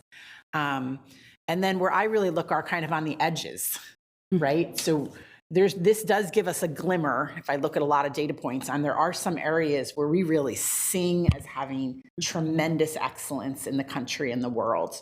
I haven't looked closely, but there are potentially some areas that we maybe strategically haven't disinvested in, or where we are we are not competitive, and students may come here for that reason anyway and may use those courses or use that work, but those are not areas that we're differentiating ourselves from our peers on. That doesn't mean that we potentially still don't need to be investing or working on them, but it's good for us to know those things for what's differentiating ourselves from our peers and what is not. We may still, again, be working on both of those pieces, but we should understand what those are so that we can make decisions moving forward. Thanks. Just a quick perspective on something else, which is when you're working on an admissions committee, and how you look at students who are applying. So I've been several years on the medical school admissions committee, several years on the internal medicine residency, and also 17 years on the MD PhD program. So we were looking at different kinds of applicants. And, we notice where they went and what kind of schools they were and how well ranked they are, and we see what their, test scores are. We also look at a much broader picture. I mean, it's really holistic. Right. And so I just think that's important. And one of the things I look at, for instance, is just like distance traveled. Where did this person start and how far have they gotten? Because I'll tell you, if somebody started in a lesser position is way over here already, that person's a winner. I don't care where, So, I mean, there are many factors from that standpoint that enter in. Okay, we have Regent Kenyatta. Do you have anything else, or did you? Nothing additional. Okay. Thank you. Regent Wheeler. Yeah, thank you. Sorry, Thank Jeannie you. had a comment. No, I just added myself now. So go ahead. Okay, thank you, Chair Johnson. And I'm still somewhat traumatized by President Cunningham talking about how you receive on your desk the papers that tell you to rank hundreds of universities based on reputations, and that's what other university presidents are asked to do. So it's like, whew, and I think I said before here, in healthcare, I was always, the benefits and the flaws were always available to me when I knew there were 650 top 100 hospitals. Something didn't work. But I think we're developing kind of an equation here of, how we look at these things. First with, gosh, what's our strategy? What are we going to focus and prioritize on that makes the biggest impact? What are our unique assets of this university and how do we use those best? What is the anticipated future needs? To Michael's points, what's the importance in decision making of some of these rankings and how meaningful are they? The reputational ones alone, especially when you have a slew of ones to rank with not as much resources available to you to do that is hard. And then what's available resources. So it seems like, we're able to kind of have this equation of sorts, kind of evaluate what we prioritize and focus on. And I think that, in my opinion, that would be better than doing a scatter shot that wasn't strategic, that gives you a whole lot of nothing, potentially at the end. So, thank you, President Cunningham. Chair Johnson, I want to say I believe, because when we start talking about this, I know our community can become concerned. You can be strategic and still have a comprehensive university that values, the full spectrum of work from science to arts and the humanities. I appreciate the presentation this morning, and both of those things are possible. That's just part of the strategy. So, agree. Yeah, thank you, Regent Mayron. Thank you. Like my colleague who's unnamed or next to me, but in spirit. She exited. I am struck like her by the complexity of this issue. And I think back earlier in my tenure here as a regent when I would periodically get communications from outsiders complaining about the fact that our rankings had gone down in particular colleges and questioning why. We used to be number one back in the 90s. Why have we slipped to 13 or 23? And the inference being is we were really great and now we're no longer really great. And that prompted me to start asking questions of Provost Croson and others about why have we dropped, and to understand better what's going on with rankings. So I appreciate this presentation. I do think people do think, for right or for wrong, that rankings are somehow synonymous with or another way of saying you're excellent at something or you're not so excellent or you're mediocre in something else. And they're using it as a shorthand way to describe a particular department or college or program. Whether that's accurate or not, I think is up for grabs. But as President Cunningham said, rankings are out there. We cannot ignore them. We have to, they're in the mix, whether they're interpreted correctly or not. The fact is we have to address them. And then the question is, I do believe we need to be strategic about it. We can't be everything. We don't have the money to do everything for every department, for every college to raise their particular ranking. So we need to be, I think, maniacally focused on where we are going to get the biggest bang for the buck. I do think on our rankings, the one that appeals to me more as a layperson are the Shanghai rankings, because they seem to take a more holistic view. I do understand, obviously, with the herd rankings, the role those play in that arena, and that's not to be ignored. But in terms of attracting students, attracting faculty, it seems to me the more holistic ranking would be of greater importance. Recognizing we still need to pay attention to what's happening on the financial area. I have to say the reputational one, I realize, I guess plays a role, but for me, it's the least important about judging where we put dollars. And I do think we need to be discipline specific in terms of where we are going to spend the money to, if in fact this is a shorthand way of identifying excellence, then I think we need to be strategic about where we want to put those dollars to expand on or further that excellence and not take a scattergun approach. Thank you very much. I think it's really good. I like that concept too of the holistic approach. And what I mentioned about admissions is the same thing. That's what we call it. The holistic approach to admissions is taking the whole picture in there. And I suspect part of what the reputational thing is that there, some school in the East Coast or whatever has been high for a long time and their reputation is there, but they might be declining. But if you're out another part of the country, you may not know or understand that. And I think they lag, both going up and going down. And yes. Nope.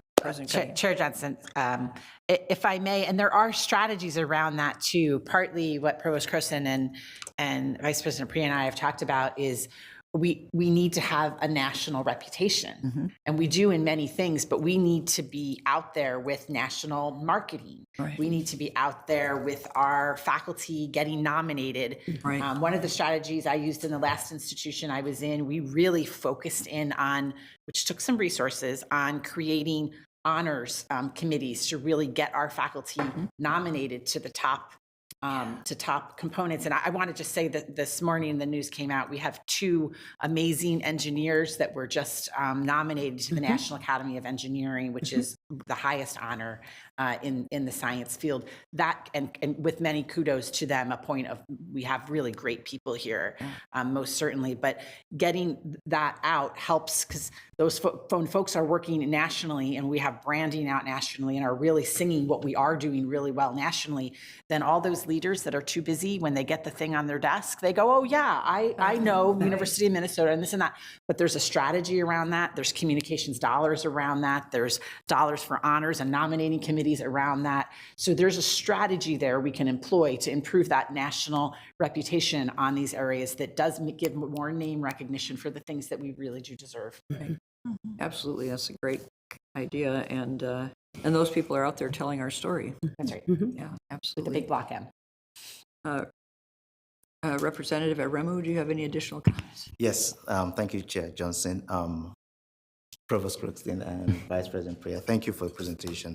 I would focus mostly on the Shanghai ranking, and that's when you did talk about publications. One question first is, do you know if students' publication counts in that ranking?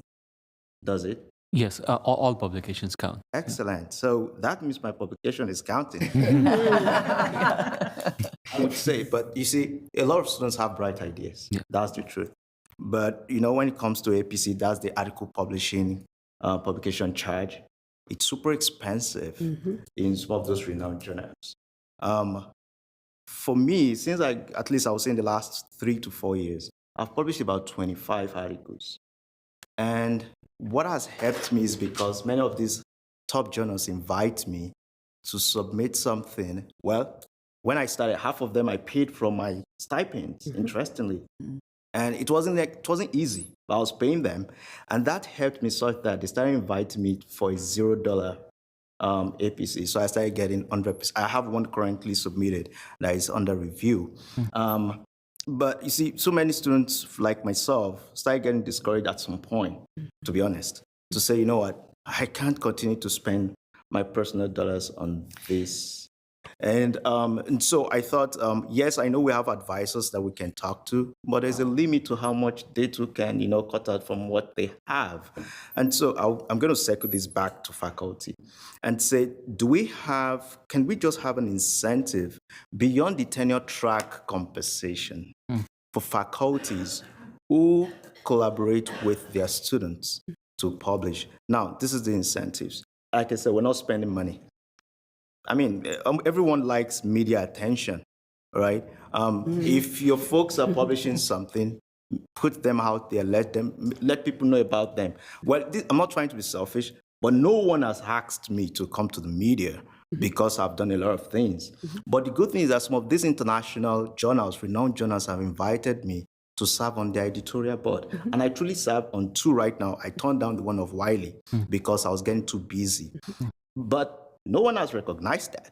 And so my other colleagues in this university see Taiwo, they ask me questions, And they're like, you know what? Is it really worth it? For me, I'm doing it for my scholarship. But then I think we can leverage on this angle that we're not spending rightfully, like you said, and see how we can give incentives to faculties that are willing to do that for their students, and to students at least to credit the time spent. One more thing. When students publish papers in high-end journals, can we find a way of granting them credits for it? Yeah, it's tricky, I know. Like I said, we're trying not to spend money, right? So if you don't want to spend money, it's sweet. But if we make it such that everyone tax themselves in a year or in a semester to do something, to be honest, a lot of people have ideas. My phone is filled with so much ideas that I just think of, but it's going to cost me a lot to do it. I don't have the time. But if I know that I'm going to get compensated, maybe with credit, if I needed it, I may want to put in that time and effort. Sounds great. President Cunningham, you wanted to say something? Yeah. I'll start, and then maybe Chair Johnson, maybe you can jump in. I want to. I want to just make sure our board understands clearly. So there are certainly some journals that have a publication fee, but there are many, many journals, most articles that I've published in my life, we do not pay to publish in them. We submit to the journals do peer review, and they accept them. There certainly are a variety of pay for publication journals out there and internationally and such, but I just want to be clear, the vast majority of our faculty are not paying to publish their work. Instead, we submit articles, and through the goodness of volunteer time, editorial boards review them, and we do that. So students can certainly work with faculty all the time to publish work and to submit it to peer-reviewed journals and be published without additional need for payment. That doesn't mean that there are not an increasing amount of pay for published work, and that's a whole separate conversation really to be had on that. But I just want to be clear on that. And then I guess I'll stop there. Shashank. Okay. Yeah. So Regent Johnson, and thanks very much for that question, Representative Aremu. So as President Cunningham said, there are journals with no publication fee, but we also, our libraries have signed as a part of the Big Ten Association sometimes. They sign with publishers such as Wiley, for example. They'll sign this bulk deal to allow all the faculty or students from a given institution to publish for free in that. And actually it's open access, so your paper will be available over the internet for anybody in the world to download for no cost. So I think maybe Provost Croson can comment. So we have very active group in our libraries that is trying to do this bulk deal with different publishers, and that gives us access to a list of journals under that publisher that our research community can access and publish. But actually, I want to comment more on this bulk of ideas that are inside your phone. I would love to actually capture them. So in our TechCom, we are actually trying to think about a program that allows this small seed funding for any student in our campus. If they have creative ideas or creative solution about the problem, then they can submit a very short proposal, could be a half a page or 1 page, that allows us to evaluate and vet it. And if there's a value in that idea, provide a resource for that to move forward. We would love to be actually #1 entrepreneurial university in the world. And we are along that pathway. So I would love to actually talk to you about how we can encourage and excite our students to reach out and contribute in making us a very good technology-oriented university. I also want to comment on the nomination thing that President Cunningham mentioned earlier. So Provost Croson is helping a group of faculty to actually acquire a software. And this world of AI, actually, this makes it easy. This software actually looks at all the awards that are available in the world, not only in the country. And then it actually evaluates which of our faculty are suitable for what type of award. And actually it pops up on the screen names of people that should be nominated because they are very strong contender for this. So we are hoping that as soon as this license for this software is acquired, we will be actually accelerating the pace at which we make some nominations here. And Chair Johnson and Vice President Priya, and what we found is in order to really advance that, we also needed to add one or two staff who really was writing the vast, working to collect the information, coordinate, get all the nominations together. And that, of course, adds value to the national reputation of the university, as well as really supports the great work our faculty is doing. And as a retention strategy for faculty, having your department or your university nominate you for public awards is just, feels like a big warm hug as a faculty. And so you feel valued. We should be doing more of that anyway. And if we need some staff support for that, I'm behind that. Thank you. Well, it's been a great discussion. We need to kind of wrap up. Representative, Kenyani, I think, has a final comment. Thank you. Yeah, I'll wrap us up. Thank you, Madam Chair. Actually, it's a comment you made that kind of grabbed my attention. You talked about distance travel. Yeah. And I'm glad you brought that up. It reminded me of a specific conversation. I've alluded to it before, and I think I will every time it comes up because it was so important. Our class, Regent Mayeron, Regent Davenport, when we were doing our initial tour, when we were at Morris, having a conversation with Chancellor Emeritus Baer, and I think Chancellor Schronk Erickson was probably in the room. She talked about, she said, the student who struggled, who didn't have the highest GPA, who was a conditional admit, that's who I'm most proud, not just me, that's who we're most proud of, when we see them and their family on commencement. And that just kind of stuck with me. I resonated with it too. I was a conditional admit at UMD. And I think, we talked about the different drivers for these scores, and we do want to attract top students, and I'm glad this conversation is nuanced because we don't want that to be at the expense of the students who need the most support. Particularly Minnesota students, who need that support. So, there's all the different drivers. One of them, for some rankings, is going to be which student you take. That's just true. What their LSAT was, what their ACT was, so on and so forth. But I'm glad you brought that up. I just wanted to point that, as we look at those in different disciplines, to just make sure there's always a place at the University of Minnesota for the student who just needs more help, right?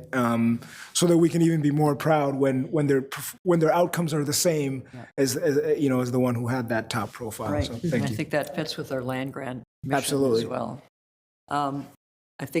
Thank you, Vice President Priya, for another great discussion. We have another really important presentation on enrollment at Morris. Shall we take 10 to get a little break here, or do you want to keep going? Take 10? Sounds good. See you in 10.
there, but it looks like next year, we're always so enrollment. Oh, so it's I call the meeting of the Mission Fulfillment Committee back to order. Continue our series of topics providing enrollment updates and highlighting enrollment strategies for each campus. Today's presentation will focus on the Morris campus. To present this item for the Morris campus, our Chancellor, Janet Erickson, and Vice Chancellor for Enrollment and Management and Institutional Effectiveness, Melissa Burt. Chancellor Erickson, would you like to start us off? Thank you, Chair Johnson and members of the committee. We appreciate, as always, your interest in the University of Minnesota Morris and are grateful for the chance to share with you information about both our current enrollment and the changes we have recently made and are making to build a strong future for our campus. The Morris campus plays an important and distinctive role in advancing the university's land-grant mission. Partly, this is the result of our location and the degree to which we have leveraged that in partnerships.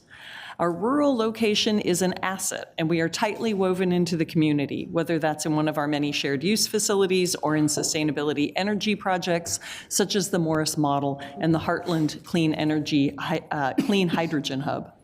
We offer, as someone quipped recently, a small batch, locally sourced education combined with extraordinary access to the opportunities and recognition of a University of Minnesota degree. We serve in particular students who seek and benefit from being part of an engaged community that is genuinely aware of and responsive to its individual members. We also offer the only public opportunity in the state for students to participate in Division III athletics. Chair Johnson, my colleague, Melissa Burt, will present the next section. This slide shows our new student enrollment for the past 5 years. In fall 2024, we were down in new high school students and up 59% in new transfer students. This past fall, after a comprehensive review of various metrics related to student success, we focused on admitting students with a greater likelihood of degree completion. We anticipated that we would bring in a somewhat smaller class in fall 2024 as a result.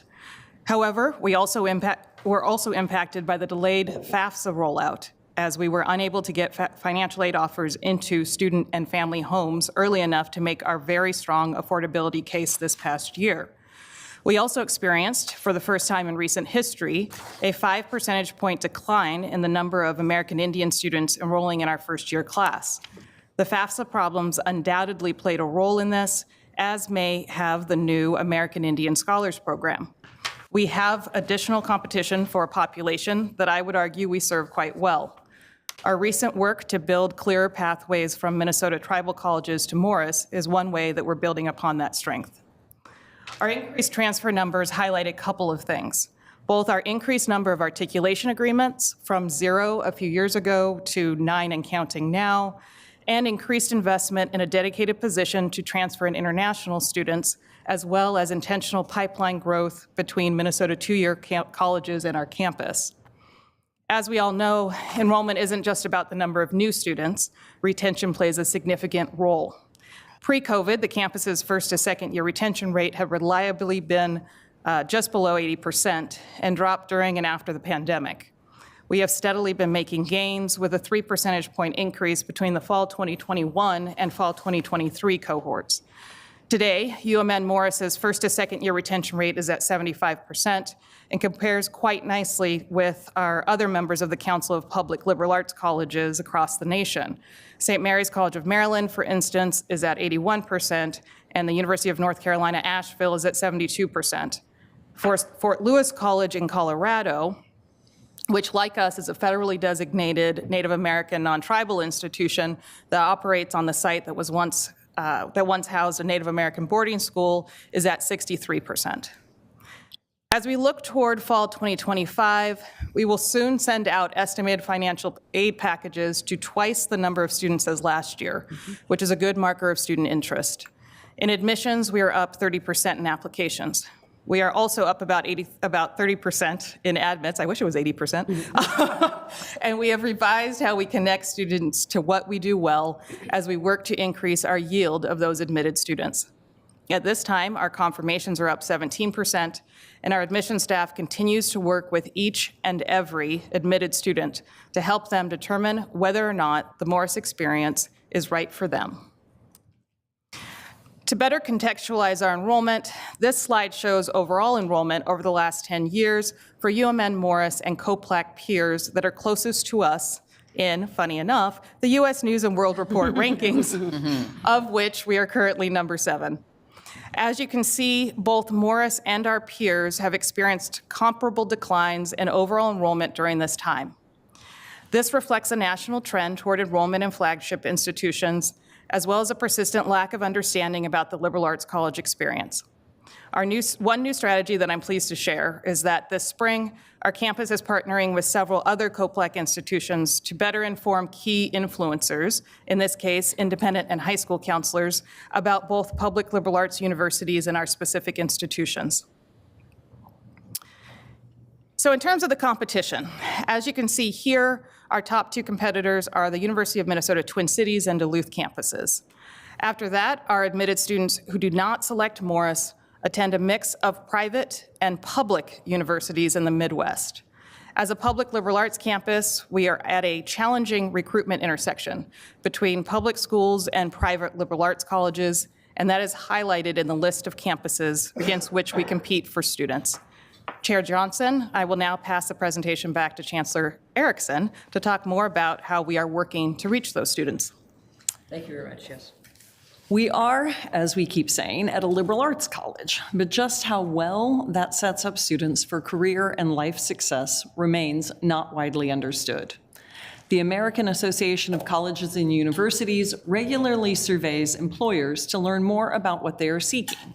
And the most recent survey from 2023 showed employers strongly supported those aspects of a well-rounded college education that they believe contribute directly to workforce preparedness and enhance the value of a college degree.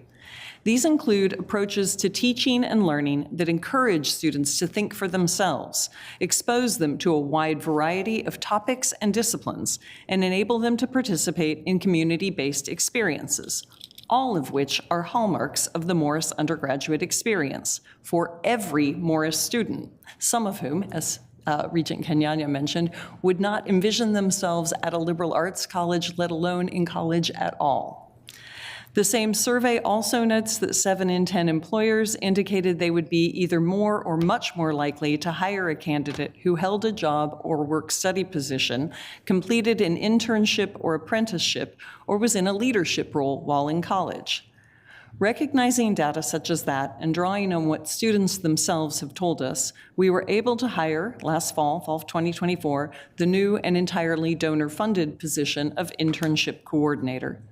That coordinator is working aside our alumni relations position, which we recently reformulated to focus on better connecting alumni to current students, especially through the Maroon and Gold Network, which connects Morris students to Morris alumni and to alumni across the entire University of Minnesota system. We have also leveraged and continue to build donor funds to support students in high-impact practice participation, including internships, with the goal of making fully accessible to all of our students these career and life-valuable opportunities. Particularly to meet the rising number of Minnesota students who are acquiring college credit while still completing their high school diploma, we launched last spring our Degree in 3 pathways. For each of the campus's 32 majors, a 3-year completion plan is now available alongside the 4-year plan, so a student can go in and see them side by side.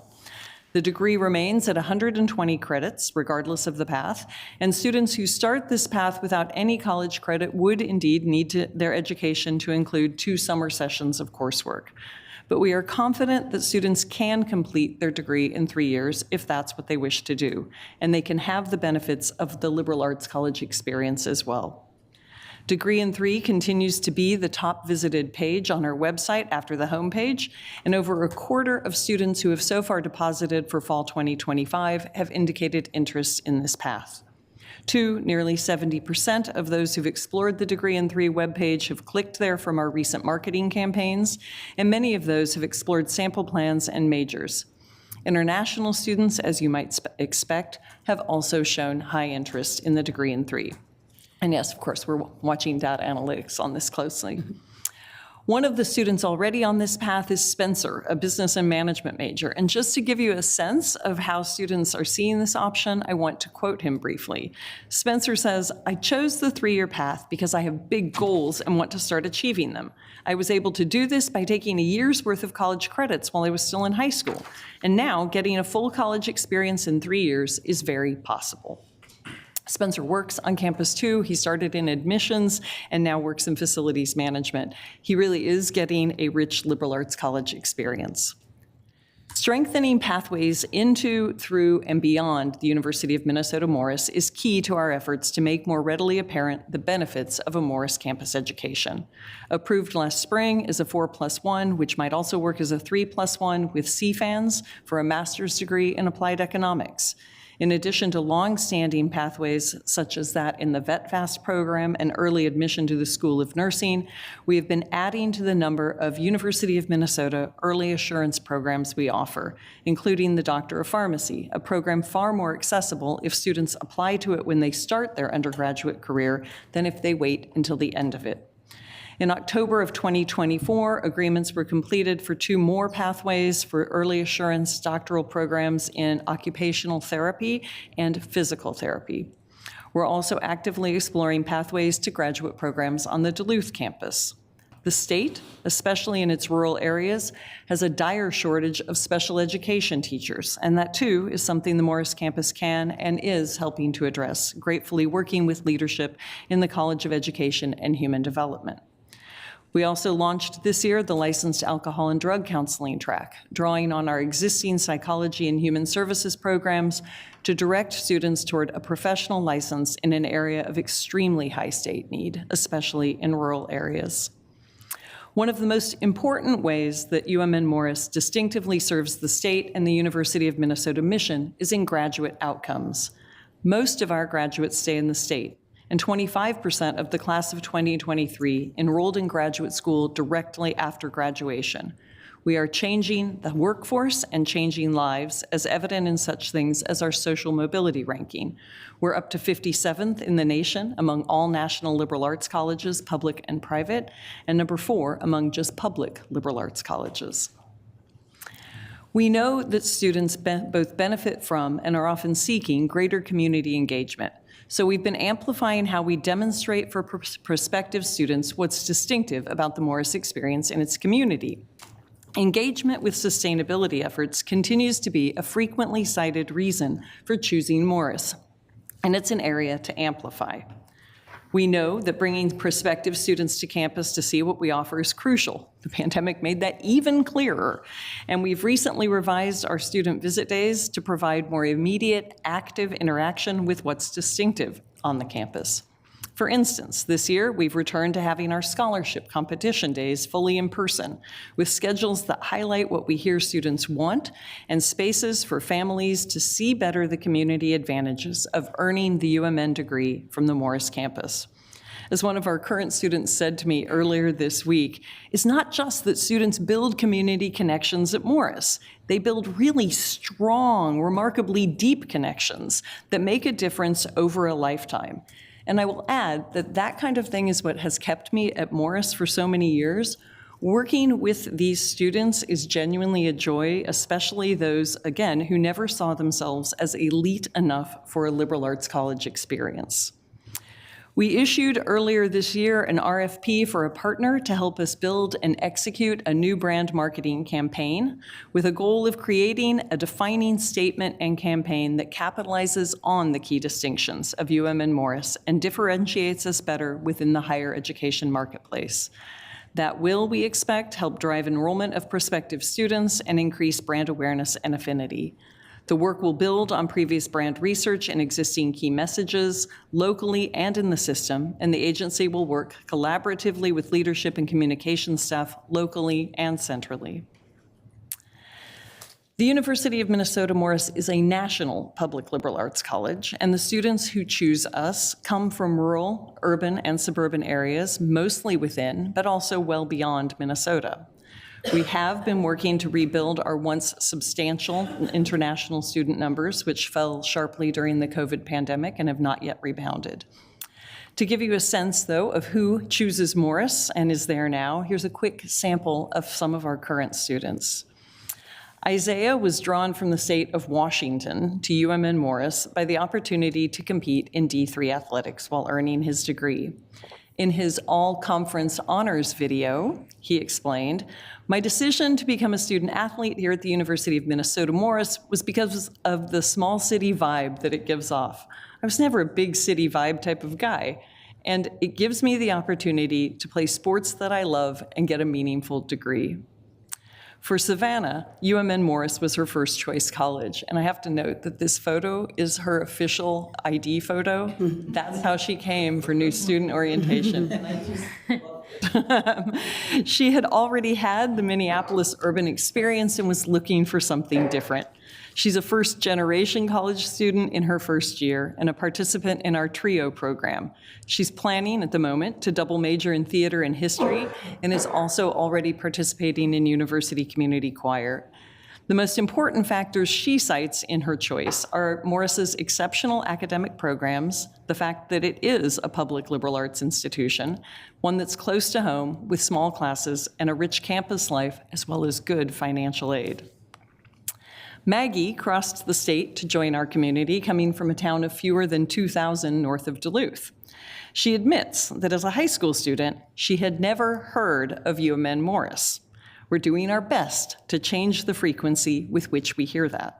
And she now describes Morris as a fantastic college for opportunities for students to get great experiences, like the one that she had last summer in Peru as part of a Fulbright research project with our new Morton Nice endowed professor.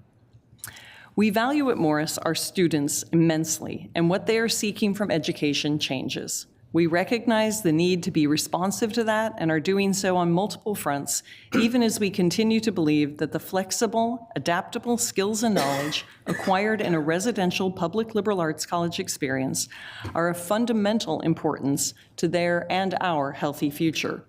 We have a truly remarkable staff working so hard to recruit and retain those exceptional Morris students. Every student matters at Morris. With that in mind, we are interested in your thinking about how UMN Morris might further leverage relationships around the system with other campuses, and how the 5-campus system might better leverage the benefits of a UMN Morris education. Thank you, Chair Johnson and members of the committee. Thank you, Chancellor Erickson and Vice Chancellor Berg, for your presentations. Colleagues, do we have any questions or comments? That's okay. No problem. Thank you, Chair Johnson and presenters for this presentation. I would just, in response to, or maybe just adding on to the last two questions, what really piqued my interest, and of course I was aware of this, but I think this is really something we should lean into in a variety of audiences, is the point about workforce and the special education teachers and licensed drug and alcohol counselors that Morris is really uniquely positioned to, and not exclusively to these, of course, but just because it's the two examples we're talking about, can make a big contribution to Minnesota's workforce in really specific ways. And so I think whether particularly at the legislature, but in other places, we should really be leaning into that messaging. I think that messaging in particular is relevant to a variety of audiences that are important for us to get support from right now. So just putting my emphasis on that in addition to other things, but that's really what stood out to me. And then I'm really interested in following along this brand identity and marketing work that you talked about that's starting. I know Regent Hipsch always talks well about marketing, as an enthusiastic supporter of that, as am I. I think that I used to hear a little bit more about it when we had the previous special committee on university relations and the system-wide reputational marketing. So glad that it's part of these conversations. And I think we, thank you. I'm glad you're excited about marketing too. Jane is excited. No, seriously. And I think, we can't underscore the value of that, particularly in these times. And kind of sort of related, something you also pointed out on page 63, the slide around better highlighting UMN Morris distinctiveness, around sustainability, and that's a Gen Z core value. I think that speaks right into marketing. Maybe it's because I work with teenagers as my day job, and there's a big focus about what generation you're in, which was interesting. It's been interesting to me, but I think that's very relevant to what we need to be leaning into, and that impacts marketing, admissions, of course, and all the way that you presented it as well. So those are the things that stick out to me, and I'm really glad we have this presentation today, because I think it's important that we're talking about this. So thank you. Chair Johnson, Regent Farnsworth, thank you for the comments. I want just quickly to say that one of the challenges we face is that people don't think that the liberal arts translates directly to workforce, and it doesn't go directly to a single profession. But again, if you look at employer data and what they're looking for, we provide all of that, and we do it really well, and we give so many more students direct access to leadership opportunities while they're in an undergraduate program. And I think we do need to think about how we amplify that more. If you, we've had local alumni events in Morris, for instance, and I don't know if it's an asset, I hate to say, but I think it is. All of the lawyers in the region seem to have a connection to the University of Minnesota Morris. They've gone through our campus on to law school and come back. That's an important factor. They're contributing to their communities that way, even if we don't have a law school right on site. So trying to clarify how a liberal arts college experience really does inform the workforce, I think is crucial. So thank you for that point. Of course. Sorry, thank you, Chair Johnson. Yes, and I realized I forgot the third bullet point I was going to mention, which is how we, with embedded within this marketing, recruitment, everything we're doing, really, speaks to what you just said, Chancellor, around how we talk about the value of a liberal arts education. For me, leaning into what it means to be land grant and our responsibilities to the state, and what related to the core curriculum work we're doing here, and what our liberal education requirements and all that, right? I mean, I think there's an education component, and how we market that, and less about the perception that you have to be elite enough for a liberal arts education, and more about why a liberal arts education goes hand in hand with serving the state, what it means to be a land grant institution, in a more eloquent way of saying what I'm saying now, but I think people may understand where I'm going with that. So thank you. Regent Tower, Robbie. Thank you, Chair Johnson, and thank you for the presentation. I feel like Morris has a special place in my heart, although I didn't finish there. I started out there. And I know, having visited, how special it is for the students who are there. It's a story that we hear over and over. And so I think all the work that you're doing to really tell the story of Morris, and also maybe helping students find the place that's right for them. I mean, we were just talking about rankings before this, and Morris is maybe a little bit more an emotional, consideration and things like that, because just the stories of support that we hear from students when they get there is really special. And that's probably what enables the students to both finish quickly and to, I just remember the students that we met, how many of them are double, triple majoring, and I'm just like, oh my goodness, I could barely get through my 4 years with one degree. So I think that's terrific that you're on that path. I guess my question is the slide on competition. I guess if you can help me to understand what you mean by competition, because I feel like campuses like Morris might benefit from a different approach instead of sort of this like us or them, competition. And I wonder, because I think President Cunningham's, one of the things she said when she took this job was she wanted people, and I think we all believe, students to really think hard about picking another higher ed, opportunity before they leave the U of M system, which I really think is what we should all be working towards. And so having said that, we have these 5 campuses, and each of them are really special in their own way. And so how do we help students understand that there is a place for them, no matter what they want to do? And I think it's thinking through or reframing the thing of, because your number one competition, according to this slide, is the U of M Twin Cities. And I don't know if that's like a student preference or if it's like because they haven't been supported to think through what would fit better. So if you could just help me to understand that, but I also feel like maybe we need to rethink about how we talk about that. Chair Johnson, Regent Tao Arabe, thank you for the question. So that's actually looking at admitted students. And so the students that were admitted to Morris, where did they end up enrolling for fall of '24? And so the highest percentage ended up enrolling at the Twin Cities, which is consistent with what we've seen in the past. This is not a unique case, but I think more of the point of that was to show that there are students that, some of the narrative out there as well, students know that they want to go to Morris.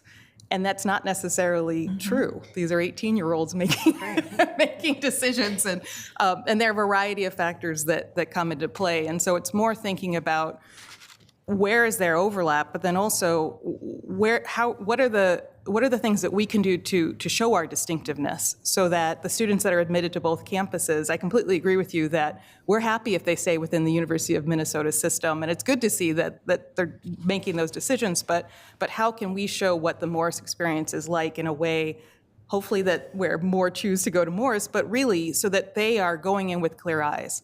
And that's, do you have anything you want to add to that? No, I think that's accurate. Thank you. Regent Turner. Thank you, Chair Johnson. Regent Tarabi kind of stole my thunder, but I'll come up with something else because I want to focus on that. You know, when I made my first trip to Morris a couple of years ago, I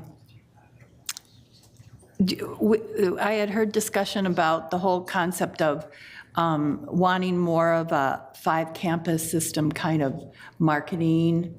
You know, like when you open up the university page, so you just don't see the Twin Cities, et cetera. So my one question is, has that gotten better?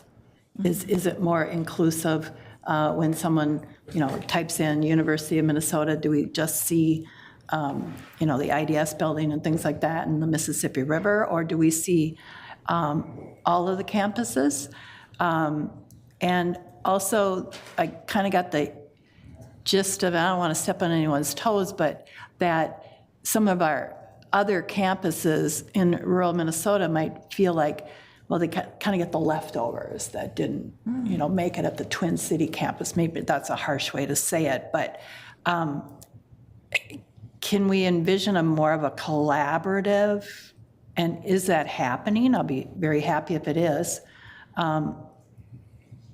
So that everyone has the benefits of more of a student, from the pile of students that come in admit. Do you know what I'm trying to say? Like I said, I don't want to. Regent Johnson, Chair Johnson, Regent Turner. I would say that the single biggest difference already is actually every time the president speaks, I hear 5-campus system. I think I have heard that more in the last few months than I had in previous 2 decades. And we hear it. And I think other people hear it too.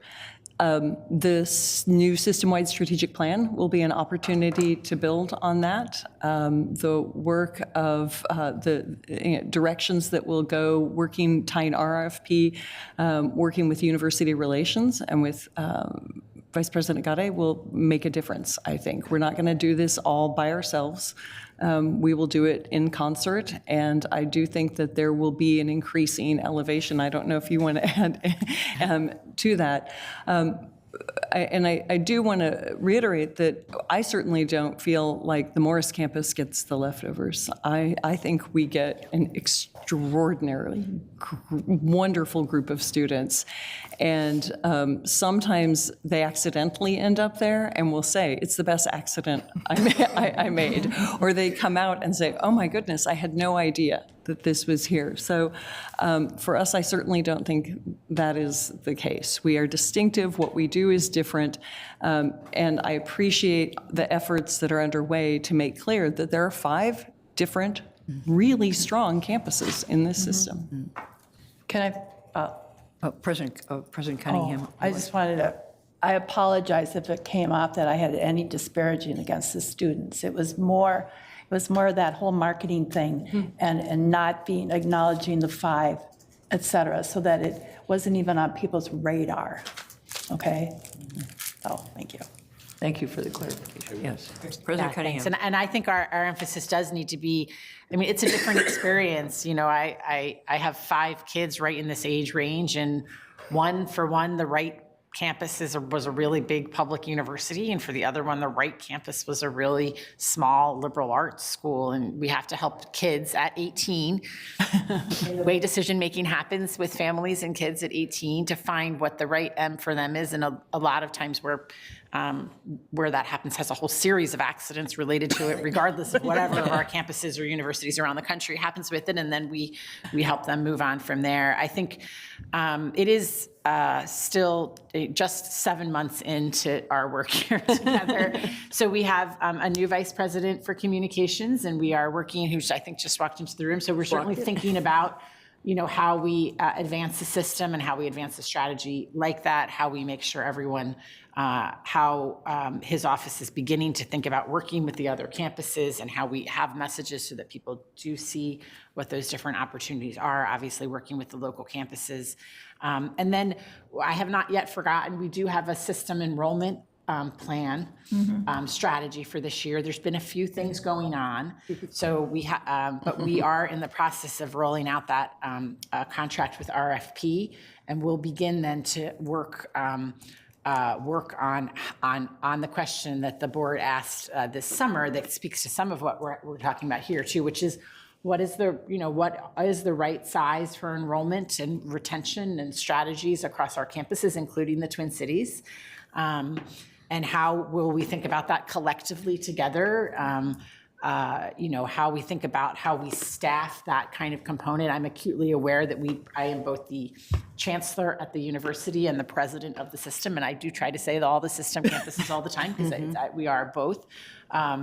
But how we think about the staffing of what really is a enrollment component across all the campuses. So these are things yet to be unwound that we have, could just not in a fulsome way get to in our first 7 months here. But the team is working really hard on that. The system conversations that are happening, our new examination into our entire communications and marketing structure, and then what we think about the system enrollment going forward to help all of us understand strategically, what is the right size? Bigger is not always better across everywhere. What is the right size? What is the right size for our programs? What is the right size for our university? Thank you. Yeah, thanks. Regent Mayron.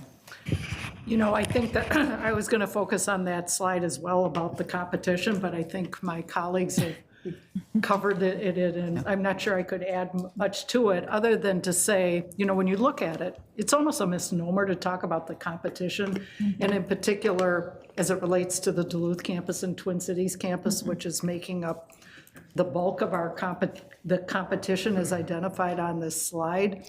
And I wish I think we could start to frame the issue differently, but in terms of branding, it's not that we want to rob Peter to pay Paul. We're not, you're not trying to, let's just go grab those 94 students from the Twin Cities campus and all would be well. It's really making sure that students who want to be part of the University of Minnesota system and get a degree from the University of Minnesota, that they really are looking to what's the best fit for them in terms of what these different campuses offer to them. Obviously, location is it, size is it, breadth of offerings has a role in it, or very focused offerings. So I like to think of it as they're not competing with each other, but rather trying to find the right fit for people who would like to get a degree from the University of Minnesota. Regent Tad Johnson. Thank you, Chair Johnson, and thanks again to the presentation from Morris, which is, I think I've spent more time at Morris at any place other than UMD. And anyway, it's such a great feeling. James and I were there in October. We got to meet with a lot of students and faculty who just love it. And the community, we got to meet with members of the community who are having a campus in that part of the state is extremely important. As far as recruiting students, obviously there's no magic formula, but the way my daughter had a very happy experience at Morris, went out, finished her graduate degree, and but she was recruited by a friend of mine who is from Cheyenne River, Lakota, had a great experience there, went on to law school, now is a very successful attorney. And as you say, you also graduated the Chief Justice of the State Supreme Court. So anyway, I think students can sometimes, and grads can be your best recruiters, and just, I don't know if there's a way you can make that into a ongoing activity, but my daughter talks up Morris all the time, and as does my friend from Cheyenne River. So anyway, just a thought, and I think I went to the nicest graduation I've ever been to, which it was outdoors and it didn't rain, and we had a wonderful time. So thank you for that. Thank you. We have time for just a couple more questions. Representative Aremu. Thank you. Very fast here. Chair Johnson, thank you. And thanks for the presentation. Somehow, while you were talking about the Morris campus, you succeeded in recruiting me. If I was my younger self, I perhaps would have considered it. And that's to say that what Regent Johnson actually said is actually correct. The story of those 3 students was what actually threw me off. It was something that attracted me. And I thought that having some of those students ambassadors go out to colleges and high schools to just share their stories can actually bring in more folks from outside. But I want to answer one of your questions. You talked about how can we leverage relationship with other UMN campuses, but I'll pose this as a question, and that's because last week I was at the Rochester campus, and those who were in the nursing program, they talk about leaving the nursing program because they could not transfer their courses, their credit to the Twin Cities. Is that the same problem with Morris? Can students transfer their courses? Can students take classes also in the Twin Cities or elsewhere remotely? When students interact with themselves from other campuses, it kind of brings that kind of connection. I'm going to Morris very soon. I'm going there because I've met a Morris student that will work together on this committee online. And I'm like, okay, I'll come see you soon. So that's one of the pieces I'm looking at. What do you think?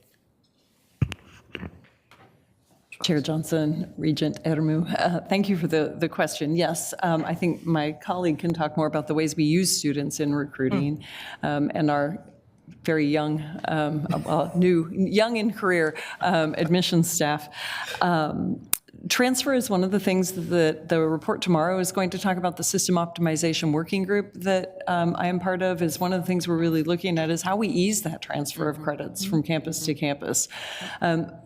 Chancellor Carroll and I have had many conversations about the fact that students who start at Rochester and decide not to pursue their degree there, I think would be better served transferring to the Morris campus because there are similarities in those 2 campuses. And similarly, we have a lot of first-generation students who think when they start at Morris that they're going to go to med school. And when they change their mind, if they still want to pursue a medical profession, and we don't have nursing, that kind of thing, I think they should be looking at Rochester and making that as a clearer pathway for students so that they can ease that back and forth, that not just the choice, knowing which campus to choose the first time, but knowing which campus you might choose when your choice isn't maybe what you thought it was going to be. You change your mind, as someone who started as pre-med and ended in English and art history. You change as you go. So I appreciate the point, and it's an area that we do need to continue to improve in. Though I don't know, you can talk about, Melissa, I believe, how easily courses now transfer from Rochester, or not? No? Maybe not. Chair Johnson. Okay, maybe not. I cannot answer that question. Okay. But I do want to address both what Regent Johnson commented on and then your question. So we do utilize, actually, with the in-person Community of Scholars Scholarship event that we recently held, that was an opportunity for alums to come back and interview students and engage with students in ways that for them is really exciting and also really helpful for the students, because they not only get to meet current students, but also see where does a Morris degree take you, and to hear people talk about those depths of relationships and those experiences that they've had and where that has helped take them into the future. In terms of current students, we definitely they're one of our best assets, I would say, and we use a lot of our current students both as campus ambassadors and then also in other opportunities that are presented to us. So I will say that we have a deep bench in that area. Yeah. And I don't have the Rochester question, but we can certainly research it. Thanks. One final, President. Chair Johnson, I mean, you'll hear more, everyone will hear more this afternoon about our strategies to improve optimization across our campus, which again is an area that we're just beginning to undertake, but there's a lot of opportunities there, and I would want us to all know the answers to that question when we're done with the work that, has just started. Thank you. One final question, Regent Kenyanya. Thank you, Madam Chair. I do like Morris. I don't think I've been back since my car broke down there, and I had to get it towed back, but I think that trauma has faded away, so we'll schedule something. But no, great conversation. I'll pick up on a couple things my colleagues had started at. Regent Mayron talked about fit and rather than competition. And I do think that's probably something we don't talk about enough. I think they both exist. I do think at least I've in the past overemphasized on the competition. It's there. It's not as much as I've talked about it in the past, and it's isolated. It's not just broad, So I do think fit is important, and I suspect that some students who would like a Rochester, a Crookston, a Morris don't know it, or don't know that it exists. They grew up in the cities and the suburbs, so that's that aspect of, can we just make sure they're aware of the option, know what this is like? I was racking my brain. I was like, what if we had a quiz? What are you interested in? What kind of activities do you like? Blah, blah. And then we're like, okay, well, actually, this campus, has your program and seems to match your. So I think that's an important thing Regent Mayron was talking about. Regent Farnsworth, you were talking about the liberal arts. And I agree with that conversation that was being had. I've found it in my job. I work in tech consulting. I think the employer, even though you had an MIS degree or computer science degree, computer engineering, they're prepared to teach you and train you more about this program and that program and coding in this and whatever. They're not prepared to teach you how to write, how to think critically, how to work with others, how to resolve conflict. That's what they expect you to, that's what they expect the university to do. And that is what the university does, particularly in the liberal arts. So I agree that I think the data will back that up, and the employers know that. And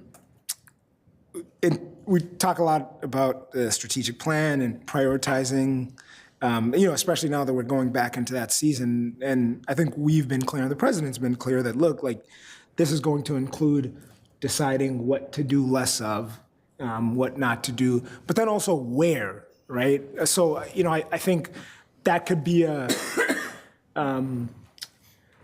that's a conversation people can get nervous around, understandably so. But at the same time, I do think there's positives on the side of that. We talked about the new, I'm just throwing an example, the drug counseling, program. We also have an opportunity as we add those to decide not to add them elsewhere or not to do them elsewhere. Some of this optimization is not, especially if we're thinking system-wide, it's not negative in that, we're not saying X isn't important anymore, but we may decide we want to do it there. And not because it's arbitrary, but because it makes sense, because of A, B, C, D factors, that is actually the perfect place to do this, which will free us up to focus on this other strength, here. So again, when we talk about, hey, we're going to have to make tough decisions, that is absolutely true. And I understand why folks might get nervous around that, but I do think there's good outcomes, especially if you're thinking as a system, right? There's good outcomes on the other side of that. So thank you, Madam Chair. Okay, well, I'd like to thank on behalf of our board and the Mission Fulfillment Committee, excellent presentations by Chancellor Erickson and Vice Chancellor Burt, and we look forward to ongoing conversations from here. All right, thank you. Thank you very much. Thank you. And now we need to consider our consent report, and Provost Croson will summarize the items in today's report. Thank you, Chair Johnson, members of the committee. I'm pleased to present the consent report for your consideration. Our only item this month is the academic program report, which includes new academic programs, programs that have requested changes, and plans that are to be discontinued. You may have noticed that this month's report is more extensive than others we've reviewed over the year. This is mostly due to deadlines for programmatic changes that need to be approved before the start of the fall 2025 semester. I'd especially like to draw your attention to a few specific proposals. The Crookston campus proposes the new Next Gen Advance undergraduate certificate program focused on leadership skills development. This online program was designed specifically to help non-traditional age students successfully return to college and immediately apply what they learn in their current careers, although the curriculum is beneficial to returning students, new students, as well as returning students. The Twin Cities Medical School will establish a new rural training track in family medicine. The University of Minnesota Grand Itasca Rural Family Medicine Residency curriculum meets the critical needs in the rural healthcare workforce in Minnesota by training family physicians who will form the foundation of healthcare delivery and help build effective bridges to specialty care as needed for rural patients. I'm happy to answer any questions you may have. Chair Johnson, this concludes my remarks. Thank you. Now, before I invite a motion to approve the consent report, you are welcome to ask questions, make comments, or ask for an item to be separated out from this report to be voted on separately. Are there any questions, comments, or requests at this time?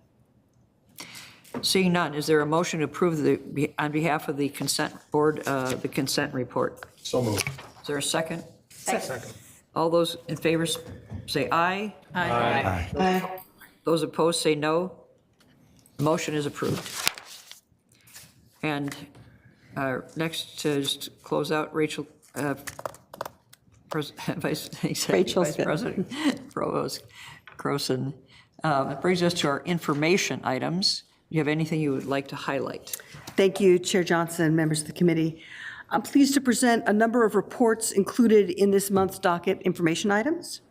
The first is our regular report of select student, faculty, and staff accomplishments, along with links you can follow to receive more information about them.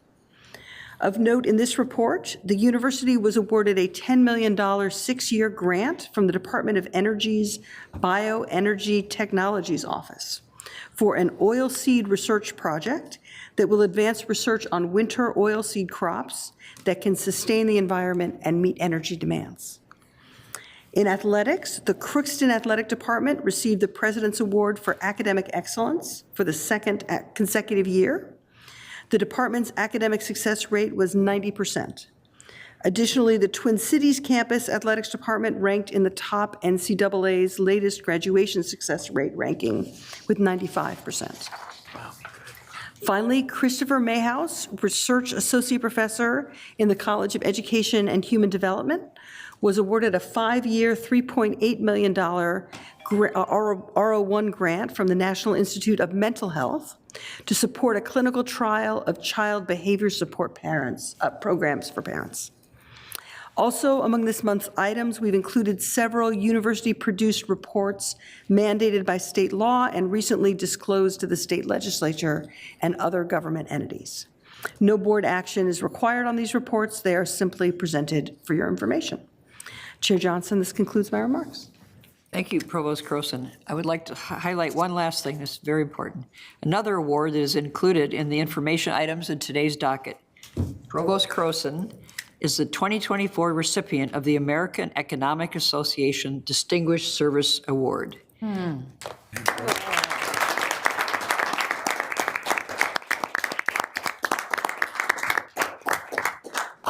Well deserved. The award recognizes the volunteer efforts of individuals who have served the economics profession and made impactful contributions on a national scale. So, congratulations on that. Yep. Any final comments or questions from board? Okay, now, the moment you're waiting for. There being no additional business before the committee, we stand adjourned.